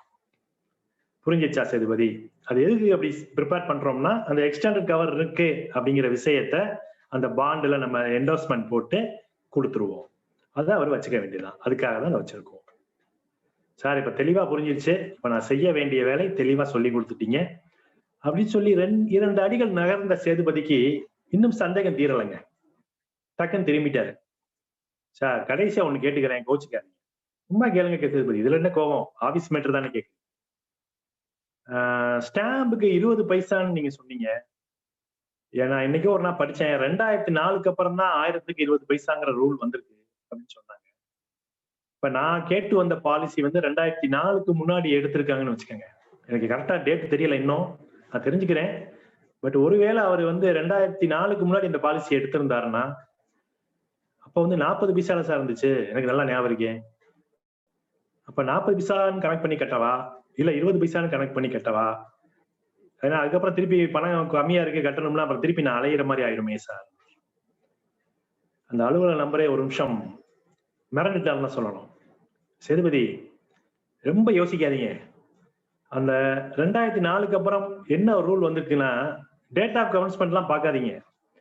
பாண்டு என்னைக்கு இஷ்யூ பண்றோம் அன்னைக்கு டேட்டுக்கு என்ன ரூல் இருக்கோ அதான் கடைபிடிக்கணும்னு வந்திருக்கு. சேதுபதி நீங்க கேட்டது ரொம்ப ரொம்ப நல்ல கேள்வி. ஒரு விஷயத்தை முழுமையாக புரிஞ்சுக்கிட்டு இருக்கீங்கிறது எதிர்கேள்வியில இருந்து தெரியுது. சோ அவர் முதல்ல என்னைக்கு போட்டிருந்தாலும் சரி அந்த பாலிசிய, இன்னைக்குதான் டூப்ளிகேட் பாலிசி அவருக்கு இஷ்யூ பண்ண போறோம். இன்னைக்கு என்ன ரூல் இருக்கு? 1000க்கு 20 பைசா வாங்குங்க அப்படிங்கறதா ரூலா இருக்கு. சோ அதைத்தான் நம்ம கடைபிடிக்கணும். பழைய பாண்ட்ல என்ன ஸ்டாம்ப் வேணா வாங்கியிருக்கலாம், அதை பத்தி நம்ம கவலைப்பட வேணாம். உடனே சேதுபதி கேட்கிறாரு, சார் இந்த இண்டமென்டி பாண்டு இல்லாம பண்ண முடியாதா? நோட்டரி பப்ளிக் எல்லாம் வாங்காம பண்ண முடியாதா? பண்ணலாம் சேதுபதி. ஆனா 3 சூழ்நிலைகள்ல நம்ம அது மாதிரி பண்ணுவோம். என்ன சூழ்நிலைகள்னா, இந்த பாண்டை யாராவது திருடிட்டு போயிட்டாங்கன்னு வச்சுக்கோங்க. தெப்ட். உங்க கேஸ்ல தெப்ட் ஆயிடுச்சா? இந்த கேஸ் இந்த பார்ட்டி பாண்டை யாராவது திருடிட்டு போயிட்டாங்களா? அப்படி இல்ல சார், திருடலாம் வாய்ப்பு இல்ல, இந்த பார்ட்டி எங்கேயோ மறந்து வச்சுட்டாரு, அதான் பாயிண்ட். இப்ப நீங்க சொல்லுங்க, இந்த பாயிண்ட் 3 பாயிண்ட சொல்லிருங்க, அந்த ஃப்ளோலயே சொல்லிருங்க. இப்ப நம்ம நார்மலா தெப்ட் நடந்தா போலீஸ்ல கம்ப்ளைண்ட் பண்ணுவோம். போலீஸ்ல கம்ப்ளைண்ட் பண்ணா அவங்க எஃப்ஐஆர் போடுவாங்க. எஃப்ஐஆர்ல என்னென்ன பொருட்கள் திருடு போனது அப்படின்னு லிஸ்ட் போடுவாங்க. அந்த லிஸ்ட்ல இந்த பாலிசி நம்பர் இருந்துச்சுன்னா, இந்த பாலிசி பாண்டு தொலைஞ்சிருச்சுன்னு அவங்க எஃப்ஐஆர்ல பதிவு பண்ணாங்கன்னா நம்ம இண்டமென்டி பாண்டு வாங்க மாட்டோம். ஒருவேளை ஃபயர் ஆக்சிடென்ட்ல இந்த பாண்டு எரிஞ்சு போச்சுன்னு வச்சுக்கோங்க. ஃபயர் ஆக்சிடென்ட்னா அதுக்கும் போலீஸ் கம்ப்ளைண்ட் பண்ணுவோம். ஃபயர் சர்வீஸ்ல இருந்தெல்லாம் வருவாங்க. ஃபயர் சர்வீஸ்ல என்னென்ன ப்ராப்பர்ட்டி லாஸ்ட் ஆயிருக்கு அப்படின்னு ஒரு லிஸ்ட் போடுவாங்க. அந்த அசஸ்மெண்ட்னு சொல்லுவோம், அதுக்கு பேரு லாஸ் அட்ஜஸ்ட்மெண்ட்னு. அந்த அசஸ்மெண்ட்ல இந்த பாலிசி நம்பர் இருந்துச்சுன்னா, இந்த பாண்டு எரிஞ்சு போயிடுச்சுன்னு அவங்க கொடுத்தாங்கன்னா நம்ம இந்த இண்டமென்டி பாண்டு வாங்க மாட்டோம். இல்ல நம்ம வீட்லயே வச்சிருக்கோம், ஏதோ ஒரு சந்தர்ப்பத்துல பாண்டு கிழிஞ்சு போயிடுச்சு சுக்குநூறா, இல்ல இந்த கரையான அரிச்சு போயிடுச்சுன்னு வச்சுக்கோங்க. நிறைய இடத்துல அப்படி நடந்திருக்கும் இல்லையா? பேப்பர் தானே, அது ஒரு அட்டை மாதிரி தானே இருக்கு பாண்டு, அதனால அதை கரையான அரைச்சிடும் இல்லையா, கவனிக்காம வச்சிருந்தோம்னா. அப்படி ஆயிருந்துச்சுன்னா ஒருவேளை அந்த பாலிசி நம்பர் நல்லா தெரியுதுன்னு வச்சுக்கோங்க, அப்ப கூட அந்த மீதமுள்ள பார்ட்டை கொண்டாந்து காமிச்சாங்கன்னா நம்ம இண்டமென்டி பாண்டு வேணாம்னு சொல்லிடுவோம். அந்த நோட்டரி பப்ளிக்ங்கிற வேலை வேண்டாம். கொரிஃபார்மும் போட்டோ ஐடியும் ரெசிடென்ஸ் ப்ரூஃபும் பணம் மட்டும் வாங்கிட்டு பாண்டை இஷ்யூ பண்ணிடுவோம். ஸோ இந்த வசதிகள்லாம் வந்திருக்கு. சேதுபதிக்கு ரொம்ப ஆச்சரியம். சார் ரொம்ப சிம்பிளிஃபையா இருக்கே, நான் மனசுல என்ன நினைச்சிட்டு வந்தேன் தெரியுமா? ஓப்பனா சொல்றேன் சார். நீங்க வந்து ஷூரிட்டி வாங்க சொல்லுவீங்க, பேப்பர்ல விளம்பரம் கொடுக்க சொல்லுவீங்க. இந்த பேப்பர்ல விளம்பரம் கொடுத்து 1 மாசம் வெயிட் பண்ண சொல்லுவீங்க. அதுக்கப்புறம் தான் எனக்கு டூப்ளிகேட் பாலிசி கொடுப்பீங்க. இதுதாங்க நான் புரிஞ்சுக்கிட்டது கடைசியா. அந்த மனநிலையில தான் நான் வந்தேன் உங்கள்கிட்ட கேட்க. நான் முதல்லயே அதை ஏன் கேட்கலைன்னா, நிச்சயம் இன்னைக்கு ரூல்ஸ் மாறி இருக்குன்னு எனக்கு தெரியும். அதனாலதான் நான் அந்த கேள்வியை கேட்டேன் சார். நீங்க இப்ப சொன்னது எனக்கு ரொம்ப தெளிவா புரிஞ்சிருச்சு. சேதுபதி, இந்த ரூல் எப்ப இருந்து இருக்கு தெரியுமா? கடந்த 13 வருஷமா இதான் ரூலா இருக்கு. 2008ல இருந்து இந்த ரூல். எனக்கே இப்ப ஆச்சரியம். இப்ப நீங்க சொல்லும் போது அந்த லேசா நீங்க பேசிக்கிட்டே நான் அந்த சைட்ல பார்த்தேன். கடைசி எப்ப அப்டேட் ஆயிருக்குன்னா 2008. கிட்டத்தட்ட 13 வருஷமா இதே ரூல்ஸா எல்ஐசி ஃபாலோ பண்ணிட்டு இருக்கு, டூப்ளிகேட் பாலிசி கொடுக்கறதுக்கு. ரொம்ப சந்தோஷம் சார், ரொம்ப ரொம்ப மகிழ்ச்சி. ஒருவேளை அந்த பார்ட்டிக்கு 2-3 பாலிசி இருக்குன்னு வச்சுக்கோங்க. 2-3 பாலிசியுமே ஒரே நேரத்தில் தொலைஞ்சு போச்சுன்னு வச்சுக்கோங்க. உடனே அலுவலக நம்பர் கேட்கிறாரு, சேதுபதி என்ன ரொம்ப கற்பனையில பேசுறீங்களே, பாண்டு ஒரு பாண்டு தொலையலாம், 2-3 பாண்டு எப்படிங்க சேர்ந்து தொலையும்? இல்ல சார், நம்ம மக்களுடைய மனநிலையெல்லாம் எப்படி இருக்கும்னா, அப்ரோச் அவங்களுடைய செயல்பாடு எப்படி இருக்கும்னா, எல்ஐசி பாண்டெல்லாம் ஒரு ரேப்பர்ல ஒரு ஃபோல்டர்ல போட்டு வச்சிருப்பாங்க, ஒரு சூட்கேஸ்லயோ ஒரு ஃபைல்லயோ போட்டு வச்சிருப்பாங்க. அந்த ஃபைல் காணா போச்சுன்னா மொத்தமா போயிரும்ல, 5-6 பாண்டோ 7-8 பாண்டோ அவங்க வச்சிருப்பாங்க. அந்த மாதிரி சூழ்நிலையில என்ன சார் பண்ணணும்? ஒவ்வொரு பாலிசிக்கும் இண்டெமெனிட்டி பாண்ட் அடிச்சு கொடுக்கணுமா? 100 ரூபா பத்திரம், 100 ரூபா பத்திரம், 100 ரூபா பத்திரம். அலுவலக நண்பர் நினைச்சாரு, சரி இன்னைக்கு சேதுபதி ஒரு முடிவோட தான் வந்திருக்காரு. சேதுபதி, அப்ப 2 விஷயம் நம்ம பார்க்கணும். அந்த 8, இப்ப உதாரணத்துக்கு ஒரு 5 பாலிசின்னு வச்சுக்கோமே, 5 பாலிசியும் ஒரே மாநிலத்துக்குள்ள இருக்குன்னு வச்சுக்கோங்க. நான் ஒரே பிரான்ச்னு சொல்லல, ஒரே ஸ்டேட்டுக்குள்ள இருக்கு. தமிழ்நாடு, இப்ப நம்ம இருக்கு தமிழ்நாடுங்கிறனால சொல்றேன், தமிழ்நாட்டுக்குள்ளே இருக்குன்னு வச்சுக்கோங்க. ஒரு இண்டெமெனிட்டி பாண்டு போதும். அது வெவ்வேறு பிரான்ச்ல கூட இருக்கலாம், வெவ்வேறு டிவிஷன்ல கூட இருக்கலாம். அப்ப ஒரு இண்டெமெனிட்டி பாண்டை வச்சுக்கிட்டு பேசிக்கலா ஒரு பிரான்ச்ல ஒரிஜினலை கொடுத்துட்டு மிச்சத்துக்கெல்லாம் அதோடைய ஜெராக்ஸை கொடுத்தா போதும். அட்டஸ்டேஷன் வாங்கிட்டு இந்த பிரான்ச்ல மிச்ச எல்லா பிரான்ச்சுக்கும் ஜெராக்ஸ் கொடுத்தா போதும். ஒருவேளை நீங்க உங்க நண்பர் இருக்கார் இல்லையா மும்பைல, சுந்தரம் சார், அங்க ஒரு பாலிசியும் சேதுபதிட்ட ஒரு பாலிசியும் ஒருத்தர் போட்டிருக்காருன்னு வச்சுக்கோங்க. 2 பாலிசியும் ஒரே நேரத்துல தொலைஞ்சு போச்சுன்னு வச்சுக்கோங்க. அப்ப என்னன்னா, இங்க ஒரு இண்டெமெனிட்டி பாண்டு கொடுக்கணும் தமிழ்நாட்டுல. உங்க நண்பர் இருக்கிறது மகாராஷ்டிரால இருக்காரு, சோ அங்க ஒரு இண்டெமெனிட்டி பாண்டு கொடுக்கணும். ஏன்னா ஸ்டேட்டுக்கு ஸ்டேட் இண்டெமெனிட்டி பாண்டுடைய வேல்யூ என்பது மாறும். அப்படிங்கிறதுனால ஒரே வேல்யூ இருந்தா கூட நம்ம அதை அனுமதிக்கிறது கிடையாது. ஸோ ஸ்டேட் மாறினா வெவ்வேறு இண்டெமெனிட்டி பாண்டு, ஒரே ஸ்டேட்டுக்குள்ள பாலிசி இருந்துச்சுன்னா சிங்கிள் இண்டெமெனிட்டி பாண்டு. என்ன, எல்லா பாலிசியும் ஒரே நேரத்தில் தொலைஞ்சு போயிருக்கணும். ஒரு பாலிசி போன மாசம் தொலைஞ்சு போச்சு, இன்னொரு பாலிசி இந்த மாசம் தொலைஞ்சு போச்சு. ஸோ அதுக்கு ஒரு இண்டெமெனிட்டி கொடுத்து பாண்டு எங்களையும் வாங்கிட்டாரு. அந்த இண்டெமெனிட்டியை இந்த பாண்டுக்கு எடுத்துக்கங்கன்னா, இந்த பாலிசிக்கு எடுத்துக்கங்கன்னா எடுத்துக்க மாட்டேன். புரிஞ்சிச்சா சேதுபதி? இதுக்கோட இந்த மேட்டரை முடிச்சுக்கலாம் நான் நினைக்கிறேன். ஏன்னா நம்மளுக்கும் நிறைய வேலை இருக்கு, கஸ்டமர்ஸ் வெயிட் பண்றாங்க, நீங்களும் நிறைய வேலையோட தான் இந்த ஆபீஸ்க்கு வந்திருப்பீங்க. ரொம்ப சந்தோஷம் சேதுபதி. ஒரு அறிவுபூர்வமான உரையாடல் இன்னைக்கு நடந்திருக்குன்னா அதுக்கு நீங்களும் ஒரு காரணமா இருந்திருக்கீங்க. உங்களை வைத்துக்கொண்டு நானும் சில விஷயத்தை ரீகேப் பண்ணிக்கிட்டேன், ரெஃப்ரெஷ் பண்ணிக்கிட்டேன். தேங்க்யூ சேதுபதி. நம்ம நாளை சந்திப்போம். நீங்க தயவு செஞ்சு அந்த ரெக்குயர்மெண்ட் எல்லாம் கொண்டு வாங்க அப்படின்னு அந்த அலுவலக நம்பர் சொல்லி சேதுபதி அனுப்பிட்டாரு. சேதுபதிக்கு ஒரு சந்தோஷம், ஒரு கிளியர் கட்டான ஐடியா டூப்ளிகேட் பாலிசியை பத்தி கிடைச்சிருச்சு அப்படிங்கிற எண்ணத்தோட வரும்போது பார்த்தா, இவரை கடந்து ஒரு நண்பர் செல்றாரு. இவருக்கு ஒரே ஆச்சரியம், இவரை கடைசியா எப்ப பார்த்தோம், இவர் யாரு யாரு யாரு? ஆமா, இவர் நம்மளுடைய கிளையண்ட் ஆச்சு, எவருக்கு ஆபீஸ்க்கு வந்திருக்காரு அப்படின்னு சொல்லி. சார் என்ன, நீங்க எதுக்கு ஆபீஸ்க்கு வந்திருக்கீங்க? பலமுறை உங்களை சந்திக்க கூட நான் ஆபீஸ் வீட்டுல ட்ரை பண்ணேன், அப்ப நீங்க ஏதோ வெளியூர் போயிருக்கீங்கன்னு சொன்னாங்க. ரெனுவலுக்கு கூட நான் இதெல்லாம் அனுப்பியிருந்தேன் சார். இவர் சேதுபதியே அந்த கிளைண்ட் எதிர்பார்க்கல, சேதுபதியுடைய கிளைண்ட் தான் அன்னைக்கு ஆபீஸ்க்கு வந்திருக்காரு. சேதுபதிக்கு ஒரு வழக்கம்னா தன்னுடைய கிளையண்ட்டுக்கான அனைத்து சர்வீஸையும் தான் செய்து கொடுக்கணும்னு ரொம்ப ஆசைப்படுவார். கிளையண்ட தேவையில்லாம ஆபீஸுக்கு அலைய விடக்கூடாது, அவங்களுடைய நேரத்தை அலுவலகத்துல அவங்க இது பண்ண வேண்டாம், உங்க சொந்த வேலையை தான் பார்க்கணும், அதற்கு தான் நான் இருக்கிறேன் அப்படின்னு சேதுபதி திரும்ப திரும்ப சொல்லுவார். அந்த அடிப்படையில தான் அவர் புதுசா ஒரு ஆபீஸ் கூட போட்டாரு, சர்வீஸை மேம்படுத்தணுங்கிறதுக்காக. சோ இன்னைக்கு கிளையண்ட ஆபீஸ்ல பார்த்தோன்னே அவருக்கு ஒரு அதிர்ச்சி, ஒரு ஆச்சரியம் கூட. என்ன, கிளையண்டே நேரடியா வந்திருக்காரு, நம்மளுக்கு தெரியாம. இந்த கிளையண்ட் சொல்றாரு, சேதுபதி உங்களை நான் எதிர்பார்க்கல, இன்ஃபேக்ட் உங்களுக்கு தெரியாம தான் இந்த ஆபீஸ்க்கு வரணும்னு நான் நினைச்சேன், அதான் உங்களை பாக்குற மாதிரி சூழ்நிலை ஆயிப்போச்சு. ஏன் சார், என்னையே சார் தெரியக்கூடாதுன்னு நினைச்சீங்க? நான் என்ன சார் பண்ணேன் உங்களுக்கு? இல்ல, நீங்க ஒண்ணும் பண்ணல, நான் எதுக்காக வந்திருக்கேன்னு தெரிஞ்சா நீங்க அதை செய்ய விட மாட்டீங்க, அதனாலதான் உங்களுக்கு தெரியாம இந்த மேட்டரை முடிச்சிடணும்னு நினைச்சேன். சார் அப்படி என்ன சார் நீங்க தப்பா பண்ண போறீங்க? என்ன சார் பண்ணணும்? உங்களுக்கு என்ன சார் பண்ணணும் சொல்லுங்க சார். இப்ப நான் அங்கதான் கூட தான் இருக்கேன், நான் பண்ணி தரேன் சார். சொல்லுங்க சார் என்ன சார்? இல்ல சேதுபதி, என் பாலிசியை சரண்டர் பண்றதுக்காக நான் வந்திருக்கேன்னு சொன்னேன். உடனே சேதுபதிக்கு, என்ன சார் பாலிசி சரண்டர் பண்றீங்கிறீங்க? பாத்தீங்களா, இதுக்கு தான் நான் உங்களை தெரியாம இதை பண்ணணும்னு நினைச்சேன். சரண்டர்ன்னு சொன்னா நீங்க அதை அனுமதிக்கவே மாட்டீங்க, எனக்கு தெரியும் சேதுபதி. ஆனா எனக்கு ரொம்ப இக்கட்டான சூழ்நிலை, பணம் இப்ப அவசரமா தேவைப்படுது, அது தயவு செஞ்சு சரண்டருக்கு ஏதாவது ஏற்பாடு பண்ணுங்கன்னு சொல்லி தான் நான் வந்திருக்கேன். சார் சரண்டருக்கு போல லோனு வாங்கிக்கலாமே சார், லோன் வாங்கிட்டோம்னா உங்களுக்கு பணம் கிடைக்கும், கொஞ்சம் பாலிசி நெருக்கடி தீர்ந்ததுக்கு அப்புறம் லோனையும் கட்டிடலாம் பாலிசியும் கட்டிடலாம். இல்ல இல்ல சேதுபதி, இந்த அட்வைஸ் எல்லாம் நீங்க சொல்லுவீங்கன்னா உங்களை அவாய்ட் பண்ணிட்டு நான் நேரடியாக ஆபீஸ்க்கு வந்து இந்த சரண்டர் வேலையை முடிச்சுலான்னு வந்தேன். சரண்டர் இப்பதான் கொடுத்துட்டு இந்த பாண்டை செக் பண்ணுங்கன்னு கொடுத்துட்டு இப்ப திரும்புறக்குள்ள உங்களை பார்த்துட்டேன். நீங்க பாத்துட்டீங்க, என்ன அதான் உண்மை. அவங்க பார்த்துட்டு தான் சொல்றாங்கன்னு பார்ப்போம், தயவு செஞ்சு இதுக்கு ஹெல்ப் பண்ணுங்க. சரி சார், நீங்க இவ்வளவு நீங்க ஜென்யூன் கஸ்டமர், என்னுடைய கஸ்டமர்ல நீங்க முதன்மையானவர், முக்கியமானவர். நீங்களே ஒரு பாலிசியை சரண்டர் பண்ணுன்னு சொன்னா உங்களுக்கு ஏதோ மிகப்பெரிய நெருக்கடி இருக்கு அப்படின்னு தான் அர்த்தம். ஸோ வாங்க நம்ம செக்ஷன் என்னன்னு பார்த்துருவோம் வாங்க அப்படின்னு சொல்லி கூட்டிட்டு போறாரு. சரண்டர் செக்ஷன்ல அதுக்குள்ள அதை பார்த்து வச்சுட்டு என்ன சொல்றாங்கன்னா, என்ன சேதுபதி எதுக்கு வந்திருக்காரு அப்படின்னு கேட்குறாங்க. இல்லைங்க, என்னுடைய கிளைண்ட் தான், அவரா வந்திருக்காரு சரண்டருக்குன்னு, என்னன்னு சொல்லுங்க. சேதுபதி, இது வந்து டிஸ்கவுண்டோட கிளைம், சரண்டர் செக்ஷன்ல பண்ண முடியாது, அதனால நீங்க வந்து கிளைம் செக்ஷன்ல பார்த்து பண்ணி கொடுத்துருங்க. சேதுபதிக்கு இந்த வார்த்தை கேட்ட மாதிரி இருக்கு, கேட்காத மாதிரி இருக்கு, ஒரு பழக்கப்பட்ட பரிச்சயமான ஒரு வார்த்தையா தான் இருக்கு. இப்ப டக்குன்னு அவர் கேட்கிறார் சேதுபதி, சார் இது வந்து பாலிசி கடைசி வருஷம் அது? ஆமாங்க. ஓ அந்த பாலிசியா? இந்த சார் வந்து என்கிட்ட நிறைய பாலிசி போட்டிருக்காங்க, ஸோ எந்த பாலிசி இப்ப சரண்டர் கொண்டு வந்தாங்கன்னு எனக்கு தெரியல, ஸோ அதை அவர்கிட்ட கேட்டா நாகரிகமா இருக்கிறதா நானே பார்த்து தெரிஞ்சுக்கலான்னு வந்தேன். ஸோ இதானே சார் ஒன்றும் பிரச்சனை இல்லை, என்கிட்ட கொடுங்க நான் பார்த்து. அதை எடுத்து பாக்குறாரு.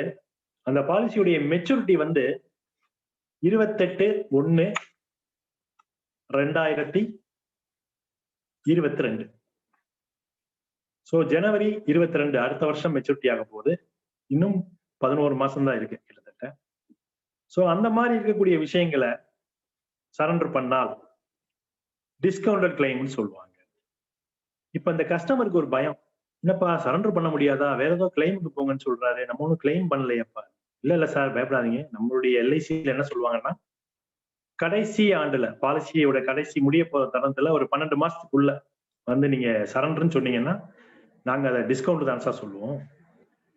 ஸோ அதனால நம்ம டிஸ்கவுண்ட் கிளைமுக்குள்ள போயிடலாம், கிளைம் செக்ஷன்ல போய் என்ன வேணுமோ அதை பண்ணிடலாம். இந்த உரையாடலை இன்னொரு முகவர் நம்பர் பார்த்துக்கிட்டே இருக்காரு. அப்ப அவர் நேரடியா சேதுபதிட்ட வந்து, என்ன தலைவா சேதுபதி நல்லா இருக்கியா, அது என்னப்பா டிஸ்கவுண்ட் கிளைம்ல என்ன புதுசா இருக்கு அப்படின்னு கேட்கிறாரு. என்ன புதுசா இருக்கு, நம்ம இது வரைக்கும் கேள்விப்பட்டது இல்லையே, நம்ம அது வரைக்கும் செஞ்சது இல்லையே, அப்ப சரண்டர் பண்ண வந்தா டிஸ்கவுண்ட் பண்ணி கொடுத்துடலாமா, அப்ப சரண்டருங்கிறத விட அது லாபமா அப்படின்னு கேட்கிறாரு. உடனே சேதுபதி சொல்றாரு, அண்ணே பார்ட்டி அனுப்பிச்சிட்டு வந்துடுறேன், அவருக்கு என்ன வேணுமோ செஞ்சு கொடுத்து அனுப்பிச்சிட்டு நம்ம அதுக்கப்புறம் பேசுவோம் சரியா அப்படின்னு சொல்லி நேர கூட்டிட்டு போறாரு. டிஸ்கவுண்ட் கிளைமுக்கு என்னென்ன வேணுமோ அதெல்லாம் அவருக்கு செஞ்சு கொடுத்துட்டு, எல்லாம் கரெக்டா இருக்கான்னு பாத்துக்கோங்க சார் அப்படின்னு செக்ஷன்ல கொடுத்துட்றாங்க. செக்ஷன்ல ஃபுல்லா செக் பண்ணிட்டு, சார் கரெக்டா இருக்கு, என்னென்ன வேணுமோ எல்லாம் எழுதி கொடுத்துட்டீங்க, ஸோ இன்னும் 2 daysல உங்களுக்கு அக்கௌண்ட்ல பணம் ஏறிடும். மேக்ஸிமம் 2 days நம்ம சொல்றோம், அதிகபட்சம் நாளைக்கு ஈவினிங்குள்ள ஏறிடும், 24 hours தான் டைம். ரொம்ப சந்தோஷம் அந்த கஸ்டமருக்கு. 2 விதமான சந்தோஷம் கஸ்டமருக்கு. ஒண்ணு, வந்த வேலை முடிஞ்சிருச்சு. இந்த சரண்டருக்கு அப்புறம் சேதுபதி எப்படி எதிர்கொள்றதுங்கிற ஒரு மன போராட்டத்துல அந்த பார்ட்டி இருந்தாரு, அதுவும் இன்னைக்கு தீர்ந்துருச்சு. ஏன்னா சேதுபதியே முன்னிருந்து இந்த வேலையை முடிச்சு கொடுத்துட்டாரு அப்படின்னு. சார் ரொம்ப நன்றி சேதுபதி, ஒரு அவசரமா ஒரு விஷயம் போறேன் வெளியூர், அதுக்கு பணம் தேவைன்னா ஒரு அடுத்த வாரம் உங்கள்கிட்ட ஃப்ரீயா பேசுறேன், நிறைய விஷயம் பேச வேண்டியிருக்கு அப்படின்னு இந்த கஸ்டமர் கிளம்பிட்டார். இப்ப இந்த டவுட் கேட்டார் இல்லையா, என்னப்பா சேதுபதி டிஸ்கவுண்ட் கிளைம்னா என்னன்னு அந்த முகவரை பிடிச்சிட்டார் சேதுபதி. அண்ணே வாங்க, ஒரு விஷயம் சொல்றேன், தப்பா எடுத்துக்காதீங்க, கிளைண்ட் முன்னாடி நம்மளுக்கு எந்த விஷயமும் தெரியாத மாதிரி காட்டிக்காதீங்க. ஏன்னா நீங்களும் ஒரு முகவர் தான், அவர் நம்மளை பத்தி என்ன நம்பார், நம்ம ஆபீஸ்க்குள்ள எல்லாருக்கும் எல்லாம் தெரிஞ்சிருக்கும் தான் அவர் நினைச்சு வருவார். ஸோ தயவு செஞ்சு எல்லாரும் தெரியாட்டினா கூட நீங்க தெரிஞ்ச மாதிரியே காட்டிக்கங்க, கேள்வி எல்லாம் அப்புறம் கேட்டீங்க. ஒண்ணு இல்லைண்ணே, டிஸ்கவுண்ட் கிளைம்னா பாலிசியோட கடைசி ஆண்டுல 12 மாசத்துக்குள்ள வந்து அது சரண்டர் பண்ண வந்தாருன்னா அதை டிஸ்கவுண்ட் கிளைம்னு சொல்லுவாங்க. அப்ப அந்த இன்னொரு முகவர் நம்பர் கேட்கிறாரு, சரண்டருக்கும் இதுக்கும் என்னையா டிஃபரன்ஸ், அதை மட்டும் சொல்லியா. ஒண்ணும் இல்லை சார். இப்ப கடைசி ஆண்டுல ஒரு பணம் இப்ப வந்திருக்காரு. இப்ப வந்த கிளைண்டே வச்சு சொல்றேனே, அவருக்கு ஜனவரில மெச்சூரிட்டி, இன்னைக்கு டிஸ்கவுண்ட் கிளைம் கொடுத்தாச்சு. நம்ம ஆபீஸ்ல என்ன பண்ணுவாங்கன்னா, ஜனவரி வரைக்கும் அவர் கட்ட வேண்டிய பிரீமியத்தை பிடிச்சு விடுவாங்க. இதே நம்ம நார்மலா சரண்டர்ல வந்து கட்ட வேண்டிய பிரீமியத்தை பிடிக்க மாட்டோம். அது எத்தனை டியூவா இருந்தாலும் சரி பிடிக்கவே மாட்டோம். ஆனால் டிஸ்கவுண்ட் கிளைம்ல 11 மாசத்துக்குள்ள இருக்கு, 12 மாசத்துக்குன்னா அந்த கடைசி ஆண்டுல என்ன பிரீமியம் கட்டணுமோ அதை பிடிச்சிடுவாங்க. அந்த ஒரு வருஷத்துக்கான போனஸையும் சேர்த்துருவாங்க. ஒருவேளை அவருக்கு ஃபைனல் அடிஷனல் போனஸ் ஏதாவது எலிஜிபிலிட்டி வந்தா அதையும் சேர்த்துருவாங்க. உடனே அந்த முகவர் நண்பருக்கு ரொம்ப ஆச்சரியம். ரொம்ப ஆச்சரியமா இருக்கேப்பா, அப்ப எல்லா பாலிசியும் டிஸ்கவுண்ட் கிளைமே பண்ணிடலாம்ல. ஒரு படத்துல வடிவேல் சொல்லுவார் இல்லையா, எல்லாரையும் அப்ரெண்டிஸ் ஆக்கிட்டாலே நம்மளுக்கு செலவு மிச்சம்னு. அது மாதிரி எல்லா பாலிசியும் சரண்டர் வர்ற கேட்கறவங்களை பூரா நம்ம டிஸ்கவுண்ட் ஏன் பண்ணக்கூடாது? அண்ணே நல்லா புரிஞ்சுக்கங்க, டிஸ்கவுண்ட்ங்கிறது கடைசி ஆண்டுல மட்டும் தான் செய்ய முடியும். பாலிசியுடைய கடைசி ஆண்டுல நம்ம செய்யறதுக்கு பேர் தான் டிஸ்கவுண்டட் கிளைம். அதுக்கு முன்னாடி என்ன பண்ணாலும் அதுக்கு பேர் சரண்டர் தான். அது மட்டும் இல்ல, நீங்க நினைக்கிற மாதிரி பிரீமியத்தை பிடிச்சிட்டு போனஸை சேர்த்து ஃபைனல் அடிஷனல் போனஸ் ஃபுல்லா சேர்த்து முழு தொகை கொடுக்க மாட்டாங்க. டிஸ்கவுண்டட் கிளைம்லையும் ஒரு குறிப்பிட்ட சதவீதத்தை பிடித்தம் செய்து கொள்வார்கள். தயவு செஞ்சு புரிஞ்சுக்கங்க. அப்படி சொல்லுப்பா. அதானே, ஒருவேளை டிஸ்கவுண்டட் கிளைம் பண்ணா முழு தொகை கிடைச்சிருமோ அப்படின்னு நான் நினைச்சிட்டேன் அப்படின்னு அந்த சக முகவர் சொல்றாரு.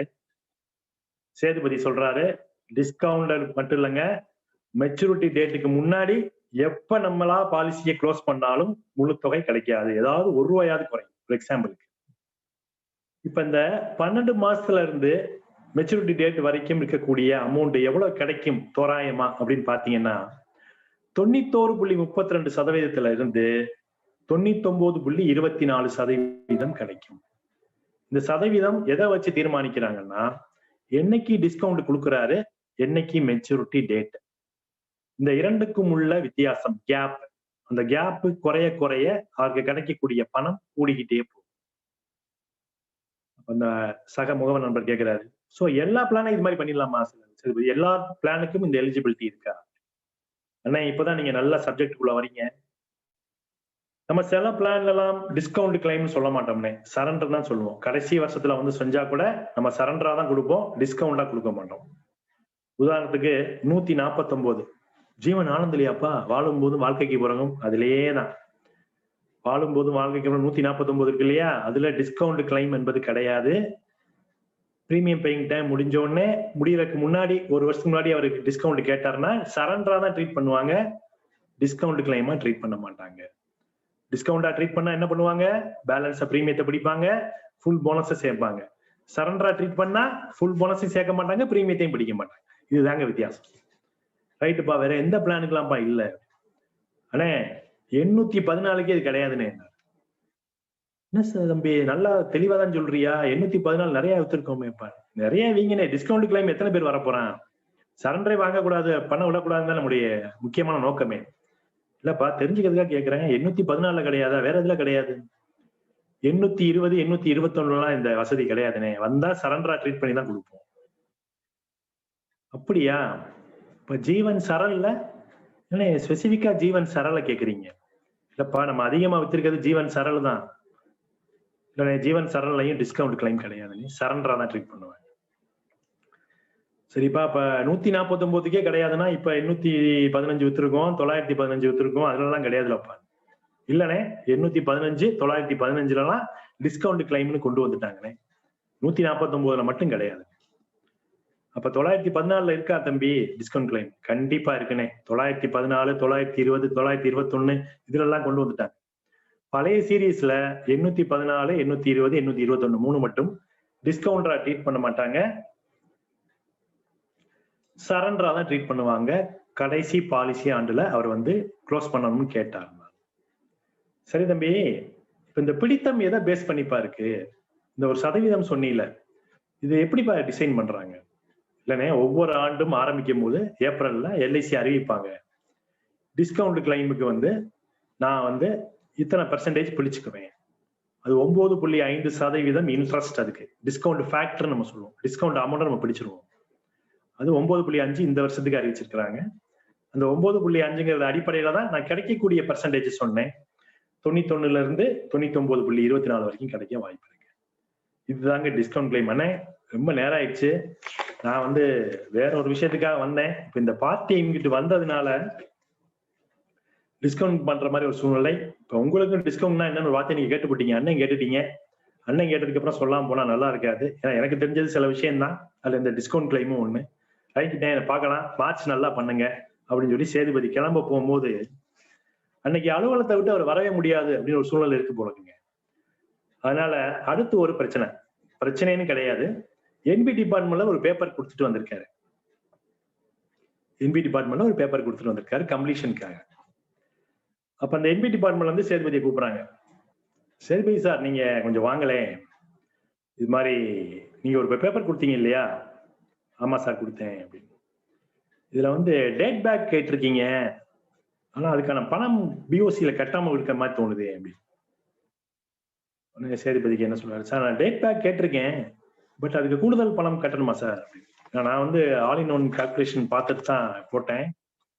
அதுல கமென்ஸ்மெண்ட் தேதியை பத்தி நான் கவலைப்படல. இப்ப பார்ட்டி வந்து அந்த பர்டிகுலர் டேட்ல எனக்கு இந்த பாலிசி வேணும்னு கேட்டாரு, அதனால நான் டேட் பேக் பண்ணேன். ஏன்னா இந்த பாலிசியை வந்து நான் அவர்கிட்ட பேசினதே வந்து அவருடைய பொண்ணுடைய பிறந்த நாளுக்கு ஒரு பாலிசி கொடுங்க அப்படிங்கிறத தான் பேஸ் பண்ணி வச்சு நான் பேசினேன்.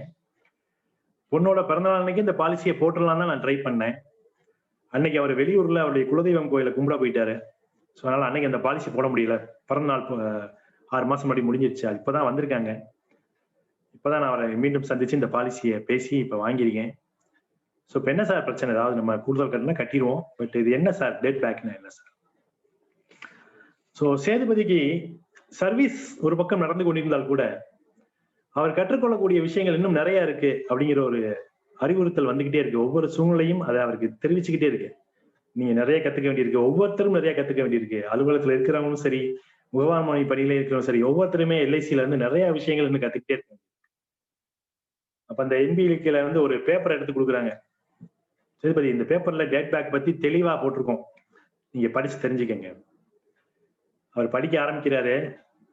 அது என்ன போட்டிருக்குன்னா, ஒரு பாலிசியில அந்த பாலிசியுடைய தொடக்க நாள் டேட் ஆஃப் கமென்ஸ்மெண்ட் அந்த ஃபைனான்சியல் இயர்ல எப்ப வேணாலும் டேட் பேக் பண்ணிக்கலாம். இப்ப இன்னைக்கு இதெல்லாம் சேதுபதி மனசுல ஓடக்கூடிய என்ன ஓட்டங்கள். இன்னைக்கு நம்ம பிப்ரவரி மாசத்துல முடிய போகுது. ஒருவேளை இன்னைக்கு நான் பாலிசி போடுறவர் ஏப்ரல் மாசம் 2020க்கு டேட் பேக் பண்ணணும்னு நினைச்சாருன்னா பண்ண முடியும். ஏன்னா ஒரே நிதி ஆண்டுல தான் இருக்கும். அதுக்கு பின்னாடி போய் பண்ண முடியாது. ஸோ அந்த ஒரு விஷயத்த புரிஞ்சுக்கிட்டாரு. அடுத்து என்ன போட்டிருக்குன்னா, பாலிசி போடும் போதே பண்ணாதான் இது முடியும். பாலிசி ஆரம்பிச்சதுக்கு அப்புறம் ஒரு சர்வீஸா போய் இதை மாற்ற முடியாது. ஸோ பாலிசி போடும் போதே இதை தெளிவா பண்ணிடணும். இதுதான் சேதுபதி மட்டுமல்ல, நம்ம அனைவருமே கற்றுக்கொள்ள வேண்டிய ஒரு பாயிண்ட், கவனத்துல வைக்க வேண்டிய பாயிண்ட். பாலிசி போடும் போதே டேட் பேக் பண்ணி விட வேண்டும்.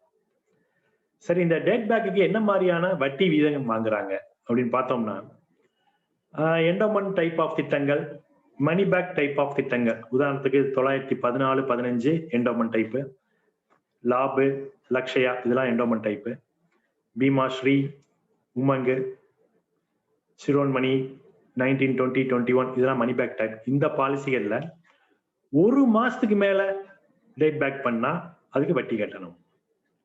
உதாரணத்துக்கு இன்னைக்கு பிப்ரவரியில இருக்கோம், ஒரு மாசத்துக்கு மேல பண்றோம். இப்ப நம்ம நவம்பருக்கு டேட் பேக் பண்றோம் வச்சுக்கோங்களேன், டிசம்பர் நவம்பர் 2 மாசம் ஆயிருது. ஸோ ஒரு மாசத்துக்கு மேல எவ்வளவு இருக்கோ அதுக்கு மட்டும் நம்ம இன்ட்ரெஸ்ட் கட்டணும். முதல் ஒரு மாசத்துக்கு இன்ட்ரெஸ்ட் கிடையாது.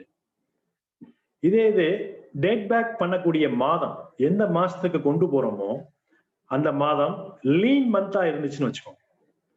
லீன் மந்த்னா எல்ஐசி படி என்ன இருக்குன்னு நோட்டீஸ்ல போட்டிருக்குன்னா, ஏப்ரல், மே, ஜூலை, ஆகஸ்ட் இந்த மாதத்துக்கு நீங்க டேட் பேக் பண்ணீங்கன்னா, இப்ப நம்ம சேதுபதி செய்திருக்க கூடாது ஆகஸ்ட் மாசத்துக்கு தான் டேட் பேக் பண்ணியிருக்காரு.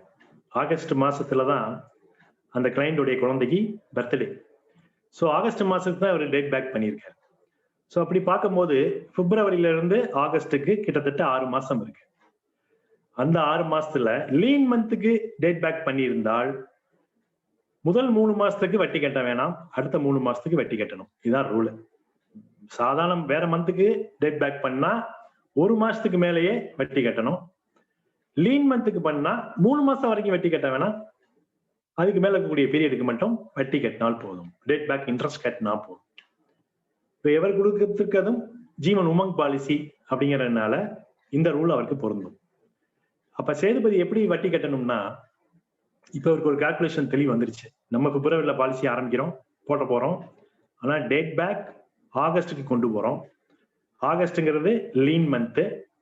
ஸோ கேப் எவ்வளவு இருக்குன்னா 6 மாசம் இருக்கு. அந்த 6ல 3 கழிச்சிருவாங்க. 3 மாசத்துக்கு வட்டி கட்ட வேணாம், கன்செஷன். மீதி 3 மாசத்துக்கு மட்டும் நான் வட்டி கட்டணும். சரி, எவ்வளவு வட்டி கட்டணும் அவங்ககிட்ட கேட்டுருவோமா நினைக்கும் போது அந்த விவரமும் அந்த நோட்டீஸ்லயே போட்டிருக்கு. 9.5% வட்டி கட்டணும். 9.5% எவ்வளவுன்னு கால்குலேட் பண்ணி 3 மாசத்துக்கு நம்ம கட்டணும். அதுதான் அந்த ரிவ்யூ ஸ்லிப்லயும் அவருக்கு வந்திருக்கும். ரைட்டு. இப்ப சேதுபதிக்கு ஆர்வம் தாங்கல. இப்ப நம்ம உமங் வித்தோம், அதனால 3 மாசம் சொன்னாங்க. அடுத்து ஒருத்தர் கேன்சர் கவர் கேட்டுக்கிட்டு இருக்காரு. அவங்க அப்பாக்கே நம்ம கேன்சர் கவர் கொடுக்குற மாதிரி இருக்கும். அப்ப அந்த கேன்சர் கவருக்கு என்ன வெட்டி வீதம் போட்டிருக்கு, என்ன ரூல்ஸ் போட்டிருக்குன்னு பார்த்தா சேதுபதிக்கு ஒரு ஆச்சரியம். அவருக்கு மட்டும் இல்ல, இதை பார்த்து கொண்டிருக்க பல பேருக்கு கூட ஆச்சரியம் இருக்கலாம். யூலிப் திட்டங்கள், ஹெல்த் இன்சூரன்ஸ் திட்டங்கள், ஆனுவிட்டி திட்டங்கள், பென்ஷன் திட்டங்கள், இதெல்லாம் டேட் பேக் பண்ணவே முடியாது அப்படிங்கிற விஷயம் தான் அந்த நோட்டீஸ்ல போட்டிருக்கு. யூலிப் பாலிசிகளா இருந்தாலும் ஹெல்த் இன்சூரன்ஸ் பாலிசிகளா இருந்தாலும் அதுல கேன்சர் கவரும் அடக்கும். என் ஆனுவிட்டி திட்டங்கள், பென்ஷன் பாலிசியா இருக்கக்கூடிய ஜீவன் சாந்தி, அத மாதிரிய திட்டங்களை டேட் பேக் பண்ணவே முடியாது.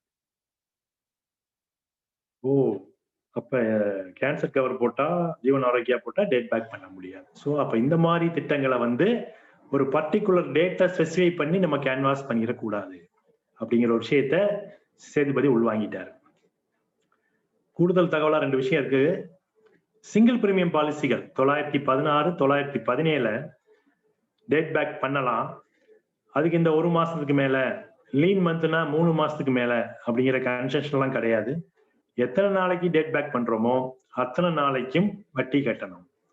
உதாரணமாக இன்னைக்கு சேதுபதி ஆகஸ்ட்ல இருந்து ஒரு பாலிசி போடுறான்னு சொன்னேன். அந்த பாலிசி சிங்கிள் பிரீமியம் பிளானாக இருந்தால் 6 மாசத்துக்கான டேட் பேக் இன்ட்ரெஸ்ட் அவர் கட்டியிருக்கணும். ரைட். இப்ப அடுத்து முக்கியமான ஒரு பின் குறிப்புன்னு ஒரு வார்த்தை போட்டிருக்காங்க அந்த நோட்டீஸ்ல. நம்ம டேட் கால்குலேட் பண்றோம் இல்லையா, இன்னைக்கு டேட்ல இருந்து நம்ம இன்னைக்கு டேட் பேக் பண்றோமோ அது ரெண்டுக்கும் உள்ள வித்தியாசத்தை கணக்கீடு செய்யும் போது நாள் வரும், மந்த்தும் வரும். அந்த நாள் 14க்கு மேல இருக்குன்னு வச்சுக்கோங்க, அதை 1 மாசமா கணக்கு பண்ணிக்குவாங்க. 15க்கு மேல இருந்துச்சுன்னா 1 மந்தா கணக்கு பண்ணுவாங்க. இப்ப 5 மாதம் 16 நாள் அப்படின்னு இருக்குன்னா 6 மாசமா கணக்கு எடுத்துக்குவாங்க. இதே இது 5 மாதம் 14 நாட்கள், 12 நாட்கள், 13 நாட்கள் அப்படின்னு 15க்கு கீழே இருந்துச்சுன்னா அதை இக்னோர் பண்ணிடுவாங்க, அதை விட்டுருவாங்க. அதுக்கு வட்டி கிடையாது, இந்த 5 மாசத்துக்கு தான் வட்டி அப்படிங்கிற தகவலையும் டேட்டிங் பேக் அப்படிங்கிற நோட்டீஸ்ல போட்டிருக்கு.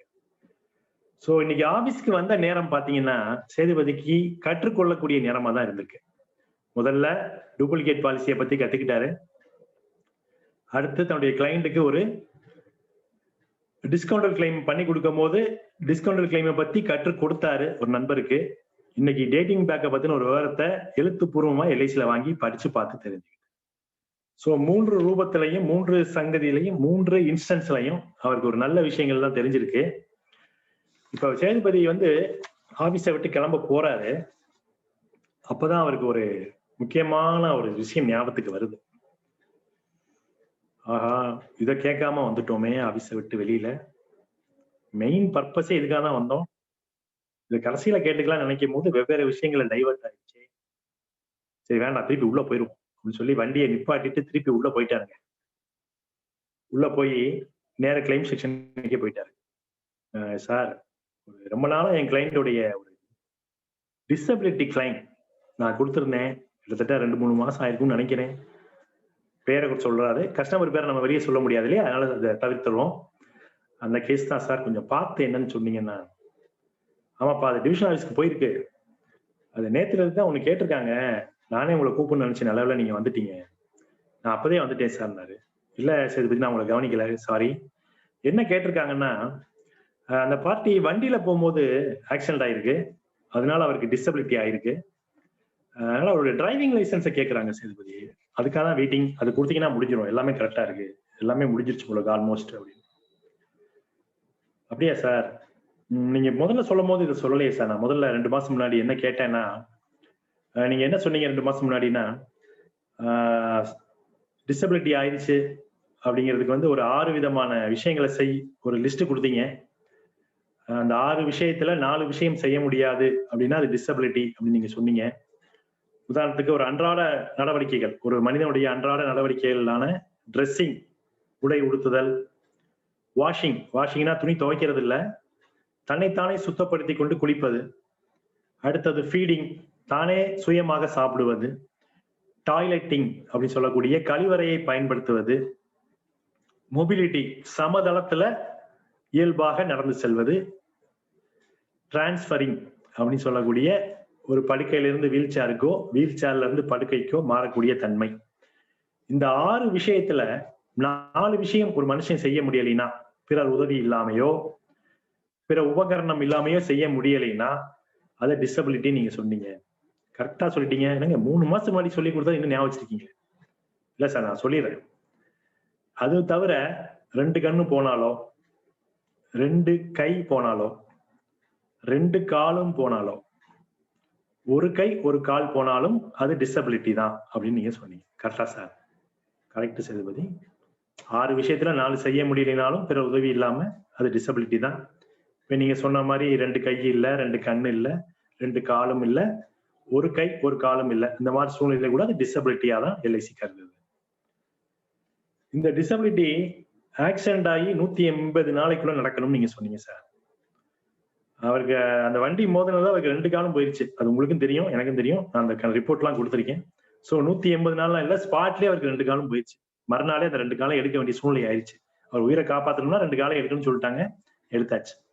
சோ இந்த 180 நாள்ங்கிற கணக்கே இந்த கேஸுக்கு வர தேவையில்லை.